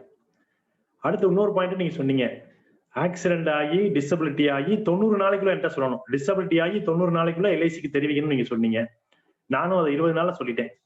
சோ எல்லா டைம் லிமிட்டையும் நான் ஃபாலோ பண்ணிட்டேன். அது போக நீங்க என்ன கேட்டீங்க? போலீஸ் கம்ப்ளைண்ட் பண்ணிருப்பாங்க நிச்சயம் சொன்னீங்க. ஆமா, ஆக்சிடென்ட் 2 வண்டி மோதும் போது நிச்சயமா ஆக்சிடென்ட் ஆயிடுச்சு. அது போலீஸ் கம்ப்ளைண்ட் தான் பண்ணிருப்பாங்க. அப்ப எஃப்ஐஆர் காப்பி கேட்டீங்க, அப்புறம் போலீஸ் இன்கொஸ்ட் ரிப்போர்ட் கேட்டீங்க, அப்புறம் ஒருவேளை ஹாஸ்பிட்டல் ட்ரீட்மெண்ட் எடுத்தான்னு கேட்டீங்க. கண்டிப்பா ஒரு ஹாஸ்பிட்டல் ட்ரீட்மெண்ட் எடுத்திருக்காரு. அந்த ஹாஸ்பிட்டல் அவருக்கு என்ன மாதிரி ட்ரீட்மெண்ட் கொடுத்தாங்க அந்த டீடைல்ஸ் எல்லாமே கேட்டீங்க. அதெல்லாம் கொடுத்துட்டேன். ஆனாலும் கொஞ்சம் டிலே ஆன மாதிரி நான் ஃபீல் பண்றேன் சார். நான் தப்பா சொல்றேன்னு நினைக்காதீங்க, கம்ப்ளைண்டா சொல்லல. என்ன ரீசன்? இப்ப டிரைவிங் லைசன்ஸ் வேணுங்கிறது இன்னைக்குதான் நான் தெரிஞ்சுக்கிட்டேன். அதையும் நீங்க இன்னைக்குதான் என்கிட்ட சொல்றீங்க. அன்னைக்கே சொல்லி தான் வாங்கி கொடுத்துருக்கேன். சரி, பத்தி அது சொல்லும் போது விட்டு போயிருச்சு. சாரி, எனக்கும் வந்து அது ஆக்சிடென்ட் தான் எனக்கு தோணுச்சே ஒழிய அந்த வண்டியை எவரே ஓட்டிட்டு வந்திருக்காருன்னு நான் இப்பதான் அந்த எஃப்ஐஆர் பார்த்தா தான் தெரியுது. இவர் பின்னாடி உட்கார்ந்துட்டு போயிருந்தா நம்ம லைசன்ஸ் கேட்க மாட்டோம். எவரே ஓட்டிட்டு போய் ஆக்சிடென்ட் ஆனதால அவருக்கு வண்டி ஓட்ட தகுதி இருக்கான்னு பாக்குறாங்க. வேற ஒண்ணுமே கிடையாது. நீங்க சொன்னதெல்லாம் கரெக்ட். என்ன ஆயிடுச்சுன்னா, நம்ம ஒரு மெடிக்கல் டாக்டரை ஆத்தரைஸ் பண்ணுவாங்க எல்ஐசில இருந்து. இந்த ரிப்போர்ட்லாம் கரெக்ட் தானா, உண்மையிலே அவருக்கு டிசபிலிட்டி கொடுக்கலாமா அப்படிங்கிறத வந்து டிசைட் பண்றதுக்கு நம்ம ஒரு டாக்டரை ஆத்தரைஸ் பண்ணி எல்ஐசி வந்து அனுப்புவாங்க. அவருடைய ஃபார்மாலிட்டிஸ் எல்லாம் முடிச்சு ஒரு ரிப்போர்ட் கொடுப்பாரு. அதுக்கப்புறம் தான் நம்ம அந்த டிசபிலிட்டியை கிளைமை செட்டில் பண்ண முடியும். ஸோ இதுக்கு கொஞ்சம் டைம் எடுத்திருக்கு அப்படிதான் நான் நினைக்கிறேன். ஏன்னா இது நம்ம தீர்மானிக்கல, டிவிஷன் ஆஃபீஸர் தீர்மானிக்கிறாங்க. ஸோ இந்த அடிப்படையில இதுக்கான காலம் தான் ஆயிருக்குமே ஒழிய மற்றபடி பர்பஸால இருந்திருக்க வாய்ப்பு இல்லை. ஸோ அதனால ஒன்றும் இல்லை, அவருக்கு டிசபிலிட்டி கண்டிப்பா செட்டில் ஆயிடும். ஸோ எல்லா விஷயமும் நீங்க கரெக்டா கொடுத்துருக்கீங்க. அதை ஞாபகம் வச்சிருந்தும் சூப்பரா சொல்லியிருக்கீங்க. இந்த டிரைவிங் லைசன்ஸ் இருக்கா மட்டும் இப்ப கேட்டுருங்களேன் அப்படின்னாரு. உடனே சேதுபதி தன்னோட கிளைமண்ட் வீட்டுக்கு போன் பண்ணி டிரைவிங் லைசன்ஸ் மட்டும் கேட்கறாங்க. உடனே அந்த கிளைமண்ட் வந்து நான் தேடி பார்த்துட்டு தரேன் அப்படின்னு சொல்லி ஒரு 10 நிமிஷத்துல சொல்றாரு, டிரைவிங் லைசன்ஸ் இருக்கிறது. உடனே ஆபீசர் சொல்றாங்க, அதை வாட்ஸ்அப்ல வாங்குங்க, அதுவே போதுமானது அப்படின்னு. உடனே வாட்ஸ்அப்ல வாங்கிட்டார் சேதுபதி. அந்த வாட்ஸ்அப்ல வாங்கினத அவருடைய கிளை மெயிலுக்கு அனுப்பிட்டாரு. ஸோ அந்த டிசபிலிட்டி கிளைமுக்கான ப்ராசஸ் என்பது அடுத்த ஸ்டேஜை நோக்கி போயிருச்சு. இப்ப சேதுபதிக்கு ரொம்ப சந்தோஷம். அப்பா, இன்னைக்கு ஆபீஸ்க்கு வந்த எல்லா வேலையும் முடிஞ்சிருச்சு. கடைசியா ஒரு விஷயத்த கூட மறந்துட்டோம். இப்ப திருப்பி நம்ம உள்ள போய் அதையுமே தெளிவுபடுத்திட்டோம். இப்போ இனிமே வந்து வண்டியில போய் யாருக்காவது ஆக்சிடென்ட் ஆச்சுன்னா நம்ம பார்ட்டிக்கு நம்ம கேட்க வேண்டிய முதல் கேள்வி, தெரிஞ்சுக்க வேண்டிய முதல் விஷயம், அந்த வண்டியை அவர் ஓட்டிட்டு போனாரா இல்ல எவர் பின்னாடி உட்காந்து போனாரா இல்ல கூட போனாரா அப்படின்னு தெரிஞ்சுக்கணும். ஏன்னா நம்ம கொடுக்கும் போதே டிரைவிங் லைசன்ஸையும் சேர்த்து கொடுத்துருந்தா இந்நேரம் செட்டில் ஆயிருக்கும் போல இருக்கே. பரவாயில்ல, இன்னைக்கு ஒரு விஷயத்த நம்ம தெரிஞ்சுக்கிட்டோம் அப்படிங்கிற சந்தோஷத்தோட ஆபீஸ்க்கு வந்துட்டார். தன்னுடைய எல்ஐசி ஆபீஸை விட்டு எவருடைய பிரீமியம் பாயிண்ட்டுக்கு வந்துட்டார். ப்ரீமியம் வாங்கிட்டு வந்தோடனே உங்களுடைய அசிஸ்டன்ஸ்ல கேட்குறாரு, என்னப்பா ரொம்ப நேரமா நான் இல்லை, எப்படி போயிட்டு இருக்கு, ஒன்றும் பிரச்சனை இல்லையே, ப்ரீமியம்லாம் கட்டுற சர்வர்லாம் ஒன்றும் ப்ராப்ளம் இல்லையே, ப்ரீமியம் வாங்க முடியுது இல்லையா அப்படின்னு. இல்லை சார் ஒன்றும் பிரச்சனை இல்லை, கரெக்டாக வாங்கிட்டு தான் இருக்கும். வேற யாராவது கிளைண்ட்ஸ் என்ன வந்து பார்த்தாங்களா அப்படின்னு. இல்லை சார், ஒரு கிளைண்ட் வந்து ஒரு டவுட் கேட்கணும் உங்கள்கிட்ட இவ்வளோ நேரம் கேட்டாரு. நீங்க அவர்கிட்ட கேன்வாஸ் பண்றதுக்காக ஒரு கொட்டேஷன் கொடுத்துருப்பீங்க போல இருக்கு, ஒரு பிளானு. அந்த கிளைண்ட் வந்து அந்த கொட்டேஷன்லாம் வாங்கி பார்த்துட்டு என்ன ப்ரீமியம் வரும் அப்படிங்கிறத தெரிஞ்சுக்கிட்டாரு. ஆனால் அதுல அவருக்கு ஒரு டவுட் இருக்குன்னு சொல்றாரு சார் அப்படின்னு. இவருக்கு ஒன்றும் புரியல, என்னப்பா எந்த கிளைண்டப்பா சொல்றாரு. இவர் ஏற்கனவே ஒரு இன்ஸ்ட்ரக்ஷன் கொடுத்துருக்காரு இல்லையா அவருடைய ஆஃபீஸுக்கு, எந்த கிளைண்ட் எந்த பேப்பரை தூக்கிட்டு வந்தாலும் அதை ஜெராக்ஸ் எடுத்து வச்சுக்கணும் அப்படின்னு, இல்லை ஸ்கேன் பண்ணி வச்சுக்கணும். அந்த அடிப்படையில் அந்த பேப்பர் இருக்கு, என்ன கொண்டு வந்தாருன்னு பார்த்தா சில மாதங்களுக்கு முன்னால ஒருத்தர்கிட்ட கேன்வாஸ் பண்ணியிருந்தாரு. அந்த கொட்டேஷன் தான். அந்த பார்ட்டி எதுக்கு வந்தாரு, நான் பாலிசி போடலன்னு சொன்னாரு, இவருக்கு இப்போ வந்திருக்காரு. சரி ஓகே, நம்ம அவரே கான்டாக்ட் பண்ணி கேட்டுருவோம்னு சொல்லி கான்டாக்ட் பண்றாரு. சார் நான் 6 மாசம் முன்னாடி உங்களுக்கு கொட்டேஷன் கொடுத்துருந்தேன், இன்னைக்கு எங்க ஆஃபீஸ் வந்தீங்களாமே, என்ன சார் விஷயம் அப்படின்னு. சரி சார், நீங்க தப்பா எடுத்துக்கலாம், நான் ஒண்ணு கேட்கறேன். இன்னும் தப்பே கிடையாது சார், நீங்க கேளுங்க. நீங்க 6 மாசம் முன்னாடி என்கிட்ட கேன்வாஸ் பண்ணீங்க, கொட்டேஷன் எல்லாம் கொடுத்து அதுல இவ்வளவு ப்ரீமியம் வரும்னு நீங்க சொன்னீங்க. அதுக்கப்புறம் என்னுடைய நெருங்கிய நண்பரே ஒருத்தர் ஏஜென்சியில இருக்காரு சார், அவரும் இந்த பாலிசிக்கு என்கிட்ட எடுங்கன்னு சொன்னாரு. இதுல என்ன இருக்கு அப்படின்னு சரி சொல்றாரு. இல்லைங்க, நான் அவர்கிட்ட எடுத்துட்டேன். பரவாயில்லைங்க, இதனால என்ன இருக்கு, எல்ஐசியில் தானே எடுத்திருக்கீங்க, நீங்க வேற கம்பெனில எடுத்தா தான் நான் வருத்தப்படுவேன். எல்ஐசியில் எடுத்திருக்கீங்க, அதை என்கிட்ட எடுத்தானே அவர்கிட்ட எடுத்தானே, அடுத்த பாலிசி என்கிட்ட எடுங்க அப்படின்னு ஒரு முழுக்க ஒரு பாசிட்டிவ் மனிதனாக சேதுபதி பிரதிபலிக்கிறாரு. உடனே அந்த கிளைண்ட்டுக்கு, சார் அது இல்லை, நீங்க கொட்டேஷன்ல ஒரு அமௌண்ட் போட்டு காமிச்சிங்க ப்ரீமியம் இவ்வளவு கட்டணம் வருஷத்துக்குன்னு, ஆனா இந்த நண்பர் போட்ட பாலிசியில கொஞ்சம் ப்ரீமியம் கூட இருக்க மாதிரி தெரியுது சார். இதை நான் அவர்கிட்ட கேட்க முடியாது, நான் உங்ககிட்ட தான் கேட்கலான்னு இருக்கேன். ஏன்னா நீங்க வந்து அன்னைக்கு ரொம்ப விளக்கமா எனக்கு சொன்னீங்க, இவர் நெருங்கிய நண்பர்களால இவர்கிட்ட போட மாதிரி சூழ்நிலை ஆச்சு, தயவுசெய்து தப்பா எடுத்துக்காதீங்க. பட் சந்தேகத்தையும் இவர்கிட்ட தான் நான் கேட்கணும், அதான் நியாயம். பாலிசி அவர்கிட்ட போட்டுட்டு சந்தேகத்தை உங்கள்கிட்ட கேட்கக்கூடாது. என்ன சார் நடந்திருக்கும், எவர் ஏதாவது தப்பு பண்ணிட்டாரா, இல்ல நீங்க ஏதாவது குறைச்சு சொல்லிட்டீங்களா, என்ன சார் நடந்துச்சு, எனக்கு தெரிஞ்சுக்கலாமா? நீங்க விருப்பப்பட்டா சொல்லுங்க சார் சேதுபதி சார், நான் அதை கேட்கறது நியாயமே கிடையாதுதான், எனக்கு கேட்கறதுக்கே ஒரு மாதிரியா தான் இருக்கு. ஆனா நான் யார்கிட்ட போய் கேட்கறது, நான் ஓகே தான் சொல்லியிருக்கேன் அவருக்கும், ஏன்னா அவரையும் நான் விட்டு கொடுக்க முடியாது, நான் தெரிஞ்சுக்கிறதுக்காக கேட்கிறேன் அப்படி. சேதுபதிக்கே கொஞ்சம் ஆச்சரியம், ஒருவேளை அவர் சம்முச்சோட கூட போட்டிருப்பாரோ அந்த முகவர். நீங்க எவ்வளவு ரூபாய்க்கு இங்க பாலிசி? இல்ல சார், நீங்க என்ன ரூபாய்க்கு சொன்னீங்களோ அதே தான் அவரும் சொல்றாரு, அதுல எந்த மாற்றமும் இல்லை, அதே திட்டம் தான், பிளான் பேர் கூட எனக்கு ஞாபகம் இருக்கு.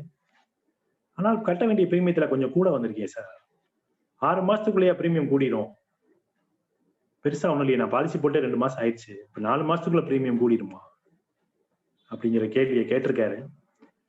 நண்பர்களே, பொதுவாக இந்த மாதிரி கேள்வி வந்தா எந்த முகவருமே இதுக்கு பதில் சொல்ல மாட்டாங்க. ஏன்னா நம்மகிட்ட பாலிசி போடாதவர் எதுக்கு நம்ம அவருக்கு விளக்கம் சொல்லணும் அப்படின்னு. சேதுபதி என்ன செஞ்சாரு அடுத்த வகுப்புல பார்க்கலாமா?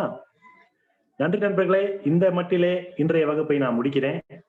இப்ப உங்களுக்கான நேரம், நீங்க கேள்விகள் கேட்கலாம். நன்றி சார், ரொம்ப அழகா போயிட்டு இருந்தது. பரவாயில்ல, எந்த வித டிஸ்டர்பன்ஸ் இல்லாம சூப்பரா போயிட்டு இருந்துச்சு. கிட்டத்தட்ட எத்தனை பேஜ் வந்திருக்கு? 1 2 3 4 5 6 பக்கம் இருக்கு சார். 6 பக்கம். ஏன்னா நான் வந்து அத அப்படியே நான் கத்துக்க மட்டும் இல்ல, இது அப்படியே நம்ம இந்தியாவோட எல்லா ஏஜென்ட்டும் பயனடைற மாதிரி தானே செய்யறேன். இந்தியால இருக்கிற எல்லா ஏஜென்ட்டும் பயனடைவாங்க. நாளைக்கு பாருங்க, நாளைக்கு நைட்டு நான் ஹிந்தியில சொல்லி கொடுக்கும்போது ஆல் இந்தியா ஃபுல்லா கேட்பேன். அப்போ அவங்களுக்கு தகுந்த மாதிரி நான் ஹிந்தியில வந்து எக்ஸ்பிளைன் பண்ணணும். கண்டிப்பா. நீங்க வந்து நம்ம மெசேஜா கொடுத்துருக்கீங்க, நான் வந்து அதை வந்து கொஞ்சம் என்ன சொல்லுவாங்க, சிரிப்பு கலந்து சொல்லி கொடுப்பேன்.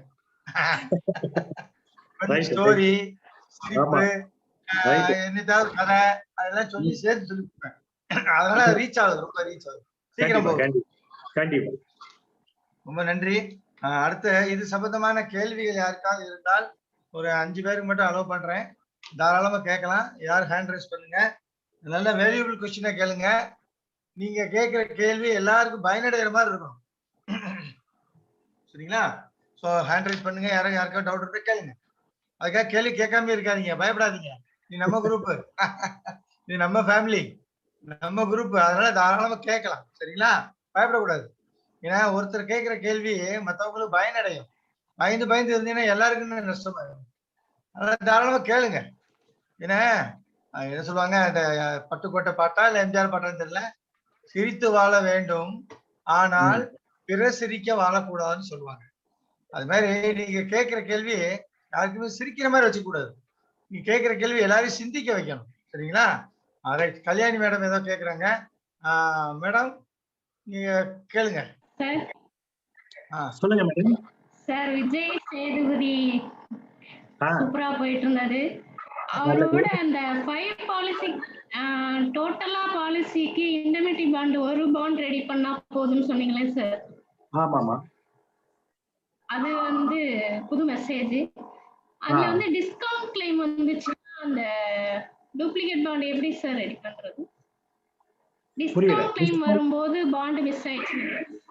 டிஸ்கவுண்ட் கிளைம் வரும்போது பாண்ட் மிஸ் ஆயிடுச்சுன்னா எந்த இதுல ரெடி பண்றது சார்? ஓ, டிஸ்கவுண்ட் கிளைமுக்கு வராங்க. அப்ப வந்து பாண்ட் மிஸ் ஆயிருந்தா என்ன பண்றது? நல்ல கேள்வி. அதாவது பொதுவா மெச்சூரிட்டி கிளைம் அப்படின்னு வந்தாலே நம்ம என்ன பண்றோம்? கொரி ஃபார்ம், இண்டெமினிட்டி பாண்டு, அந்த போட்டோ ஐடி, ரெசிடென்ஸ் ப்ரூஃப் வாங்கிட்டு நம்ம செட்டில்மெண்ட் பண்றோம். சரியாமா? Okay sir. அதே மாதிரி சரண்டருக்குமே அதே ரூல்ஸ் தான் ஃபாலோ பண்றோம். அதே மாதிரிதான் இந்த மாதிரி பாலிசிகளுக்கும் டிஸ்கவுண்ட் கிளைமுக்கும் அதே ரூல் தான். பெருசா ஒண்ணும் மாற்றம் கிடையாது. அதேதான் ஃபைனல் செட்டில்மெண்ட் தானே. Okay okay. அதான் சரண்டரோடது இண்டெமினிட்டி அடிக்கணுமா இல்ல மெச்சூரிட்டியோடது அடிக்கணுமா? என்னங்க புரியல. இல்ல மெச்சூரிட்டிக்கானதுதான். அவங்க அதுக்கு தனி ஃபார்ம் வச்சிருப்பாங்க, கவலைப்படாங்க. எல்லாம் பிரான்ச்ல கொடுப்பாங்க. 38-15லயே 3 வகையான ஃபார்ம் இருக்கு. அவங்க பார்த்து கொடுத்துக்குவாங்க. அதுல ஒண்ணு இண்டெமினிட்டி அடிக்கணும், அவ்வளவுதான். Okay okay sir. அப்புறம் இன்னொரு டவுட்டுங்க சார். டேட் பேக் வந்து 44 டேஸ் எந்த பிளானுக்குங்க சார்? 44 44 டேஸ்ல பிளானுக்கு உண்டுன்னு சொல்றாங்க. அது என்ன பிளானுக்கு? புரியல. கேள்வி எனக்கு புரியல. சார் சில பிளானுக்கு தான் 30 டேஸ் சொன்னீங்கல்ல சார்? ஆமா. 914, 920, 921க்குலாம் 30 டேஸ் தான் சொன்னீங்க. In excess of 30 days. அம்மா, in excess of 30 days. Okay Kalyani madam, இப்ப நான் திரும்பி சொல்றேன் மத்தவங்களுக்கு புரியணுங்கிறதுக்காக. இப்ப money back plan, endowment type plan இருக்கு இல்லையா? உதாரணத்துக்கு வந்து 914, 920, ஜீவன் உமங்கு, லக்ஷயா, லாப், இதுக்கெல்லாம் வந்து in excess of 1 month தான் வட்டி. இப்ப நான் இன்னைக்கு பிப்ரவரியில இருக்கேன். நான் 2 மாசம் பின்னோக்கி தள்ளுறேன், கமெண்ட்ஸ் பண்றேன். நவம்பருக்கு தள்ளுறேன்னு வச்சுக்கோங்க. ஜனவரி, டிசம்பர், நவம்பர் 3 மாசம் இருக்கு. அப்ப 1 மாசத்தை கழித்து கொண்டு மீதி 2 மாசத்துக்கு தான் நான் வட்டி கட்டணும். 1 மாசம் எனக்கு கன்செஷன். ரைட்டாமா? Okay sir. இதே நான் நோக்கி தள்ளக்கூடிய மாதம் லீன் மந்த்தா இருக்குன்னு வச்சுக்கோங்க. இந்த லீன் மந்த் எதுனா ஏப்ரல், மே, ஜூலை, ஆகஸ்ட். அந்த 4 மாசத்துல ஏதோ ஒரு மாசத்துக்கு நான் கொண்டு போறேன்னு வச்சுக்கோங்க. உதாரணத்துக்கு நான் ஆகஸ்டுக்கே கொண்டு போறேன். சேதுபதி கூட ஆகஸ்டுக்கு தான் கொண்டு போறான்னு நினைக்கிறேன். அப்ப லீன் மந்த்துக்கு நான் டேட் பேக் பண்ணிட்டேன். இன்னைக்கு நான் பிப்ரவரியில இருக்கேன். ரெண்டுக்கும் உள்ள கேப் 6 மாசம். அப்ப லீன் மந்த்துக்கு நான் கொண்டு போனதுனால கூடுதல் ஒரு சலுகை. 3 மாசத்துக்கு கட்ட வேண்டாம், 3 மாசத்துக்கு கழிச்சிருங்க, மீதி 3 மாசத்துக்கு மட்டும் நான் வட்டி கட்டணும். மேடம், 916, 17 வச்சுக்கோங்க. சிங்கிள் பிரீமியம் பிளான வந்து நான் டேட் பேக் பண்றேன்னு வச்சுக்கோங்க. அதுக்கு 1 மந்தோ இந்த 3 மாசமோ லீன் மந்தோ எதுவுமே கிடையாது. எத்தனை நாளைக்கு டேட் பேக் பண்றனோ அத்தனை நாளைக்கான வட்டியே கட்டணும். Okay sir. சில பிளான் டேட் பேக்கே பண்ண முடியாது. அதை நான் ஏற்கனவே சொல்லிட்டேன். Okay sir. Okay madam. Thank you sir. Okay. அடுத்தது வெங்கட்ராமன் பாலாஜி. சொல்லுங்க சார். சார் வணக்கம் சார். இது டேட் பேக் பண்ண தேதியில இருந்து போனஸ் கிடைக்குமா சார்? கண்டிப்பா கிடைக்கும். ஓ, அதனால தான் இன்ட்ரெஸ்ட் கட்டுறோம். அதுக்காக தான் இன்ட்ரெஸ்ட் கட்டுறோம். அது மட்டும் இல்ல, மெச்சூரிட்டி டேட் அட்வான்ஸாவே வந்துரும். அவருக்கு வெயிட் பண்ண வேணாம். நான் பிப்ரவரியில பாலிசி போட்டாலும் ஏப்ரலுக்கு டேட் பேக் பண்றேன்னு வச்சுக்கோங்க. ஓகே. ஒரு 8 மாசம் முன்னாடியே, ஒரு 10 மாசம் முன்னாடியே மெச்சூரிட்டியை வாங்கிக்கலாம். ஓ சரி சார். இந்த 10 மாச போனஸ் இன்னைக்கு எனக்கு சேர்ந்துரும். ஓகே. எனக்கு ஸ்பெசிபிக் டேட்டை வந்து நான் ஞாபகம் வச்சுக்கிற மாதிரி, என் பொண்ணு பிறந்த நாளைக்கு நான் பாலிசி போறேன்னா அதை நான் என்னைக்குமே மறக்க மாட்டேன். இந்த மாதிரியான வசதிகள்லாம் இருக்கு. சரி சார். சார் இப்ப மார்ச்ல ஜீவன் உமங் ஏப்ரல் டு மார்ச் ஒவ்வொரு மாசமும் ஒவ்வொரு பாலிசி டேட் பேக் பண்ணி கொடுக்குறோம்னா, அப்ப இந்த இன்ட்ரெஸ்ட் வந்து ஏப்ரல், மே, ஜூலை, ஆகஸ்டுக்கு டேட் பேக் இன்ட்ரெஸ்ட் கம்மியா வரும், மற்ற மாசத்துக்கு ஜாஸ்தியா வரும், மிச்சத்துக்கு வேற மாதிரி. ஒவ்வொரு பாலிசிக்கும் ஒவ்வொரு மாதிரி.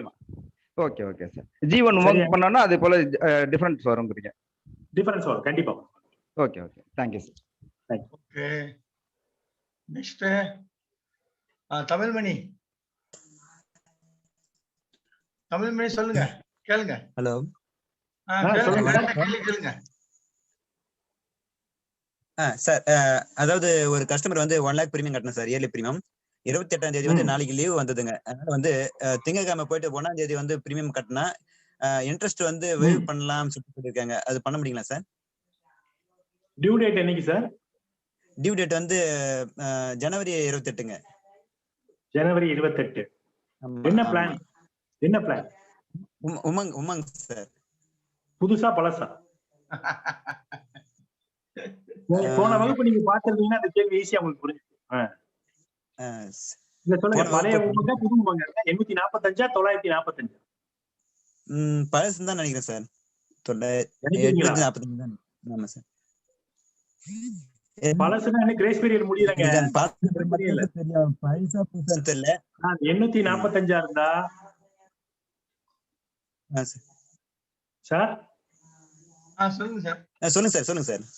845 இருந்தா ஆமா, நீங்க சொல்ற பாலிசிக்கு இன்னும் கிரேஸ் பீரியடே முடியல. கவலைப்படாதீங்க.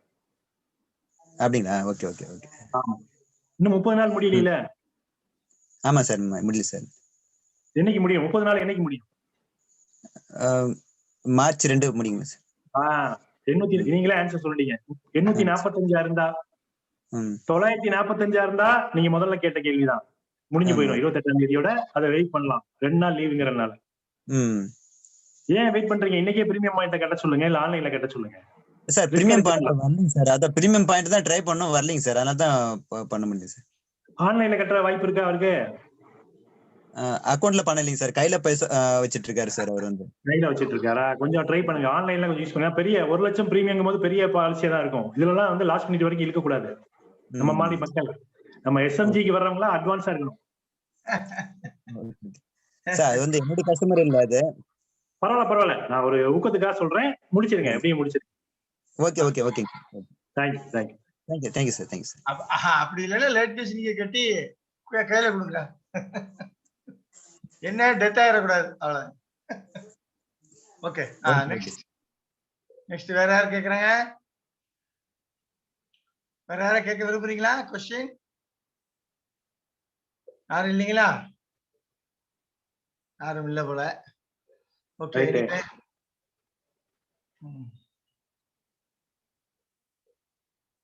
Okay sir. முடிச்சுக்கலாம்.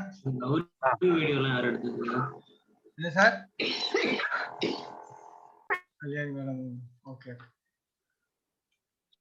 Okay sir. அடுத்தது நம்ம அடுத்த 2 வாரம் கழித்து பழையபடியும் மீண்டும் A to Z policy service தொடரும் என்று நினைக்கிறேன். கண்டிப்பா. அடுத்த சப்ஜெக்ட் ABCD E ஃபார் மீண்டும் நெக்ஸ்ட் செக்ஷன்ல நம்ம போஸ்டர் ரெடி பண்ணி சொல்லுவோம். அனைவரும் எஸ்எம்ஜி குரூப் நண்பர்கள் அனைவரும் தயவு செய்து இந்த கிளாஸ் நல்லபடியா பயன்படுத்துங்க.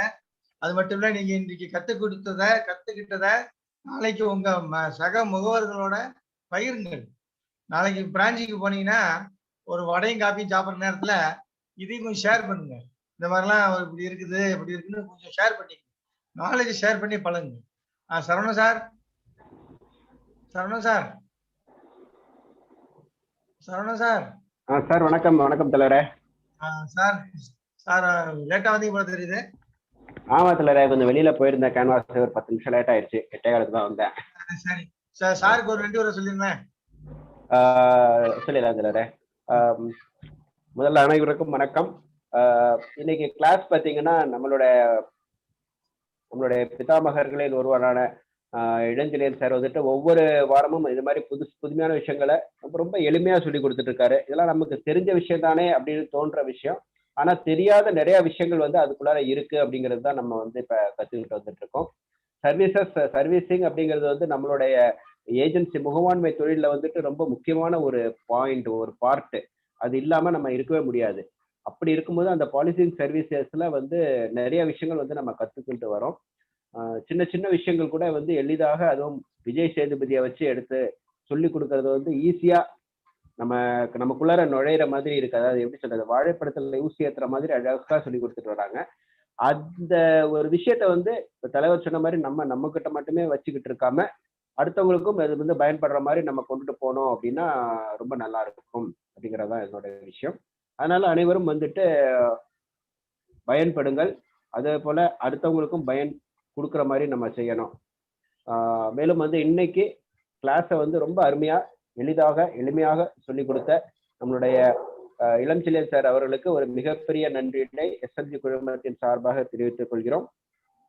மீண்டும் இந்த பயிற்சி வகுப்பிற்கு வந்திருந்து இவ்வளவு நேரம் பொறுமையாக இவ்வளவு விஷயங்களை கத்துக்கிட்ட நம்மளுடைய எஸ்எம்ஜி குழும உறுப்பினர்களுக்கும் ஒரு பெரிய நன்றி.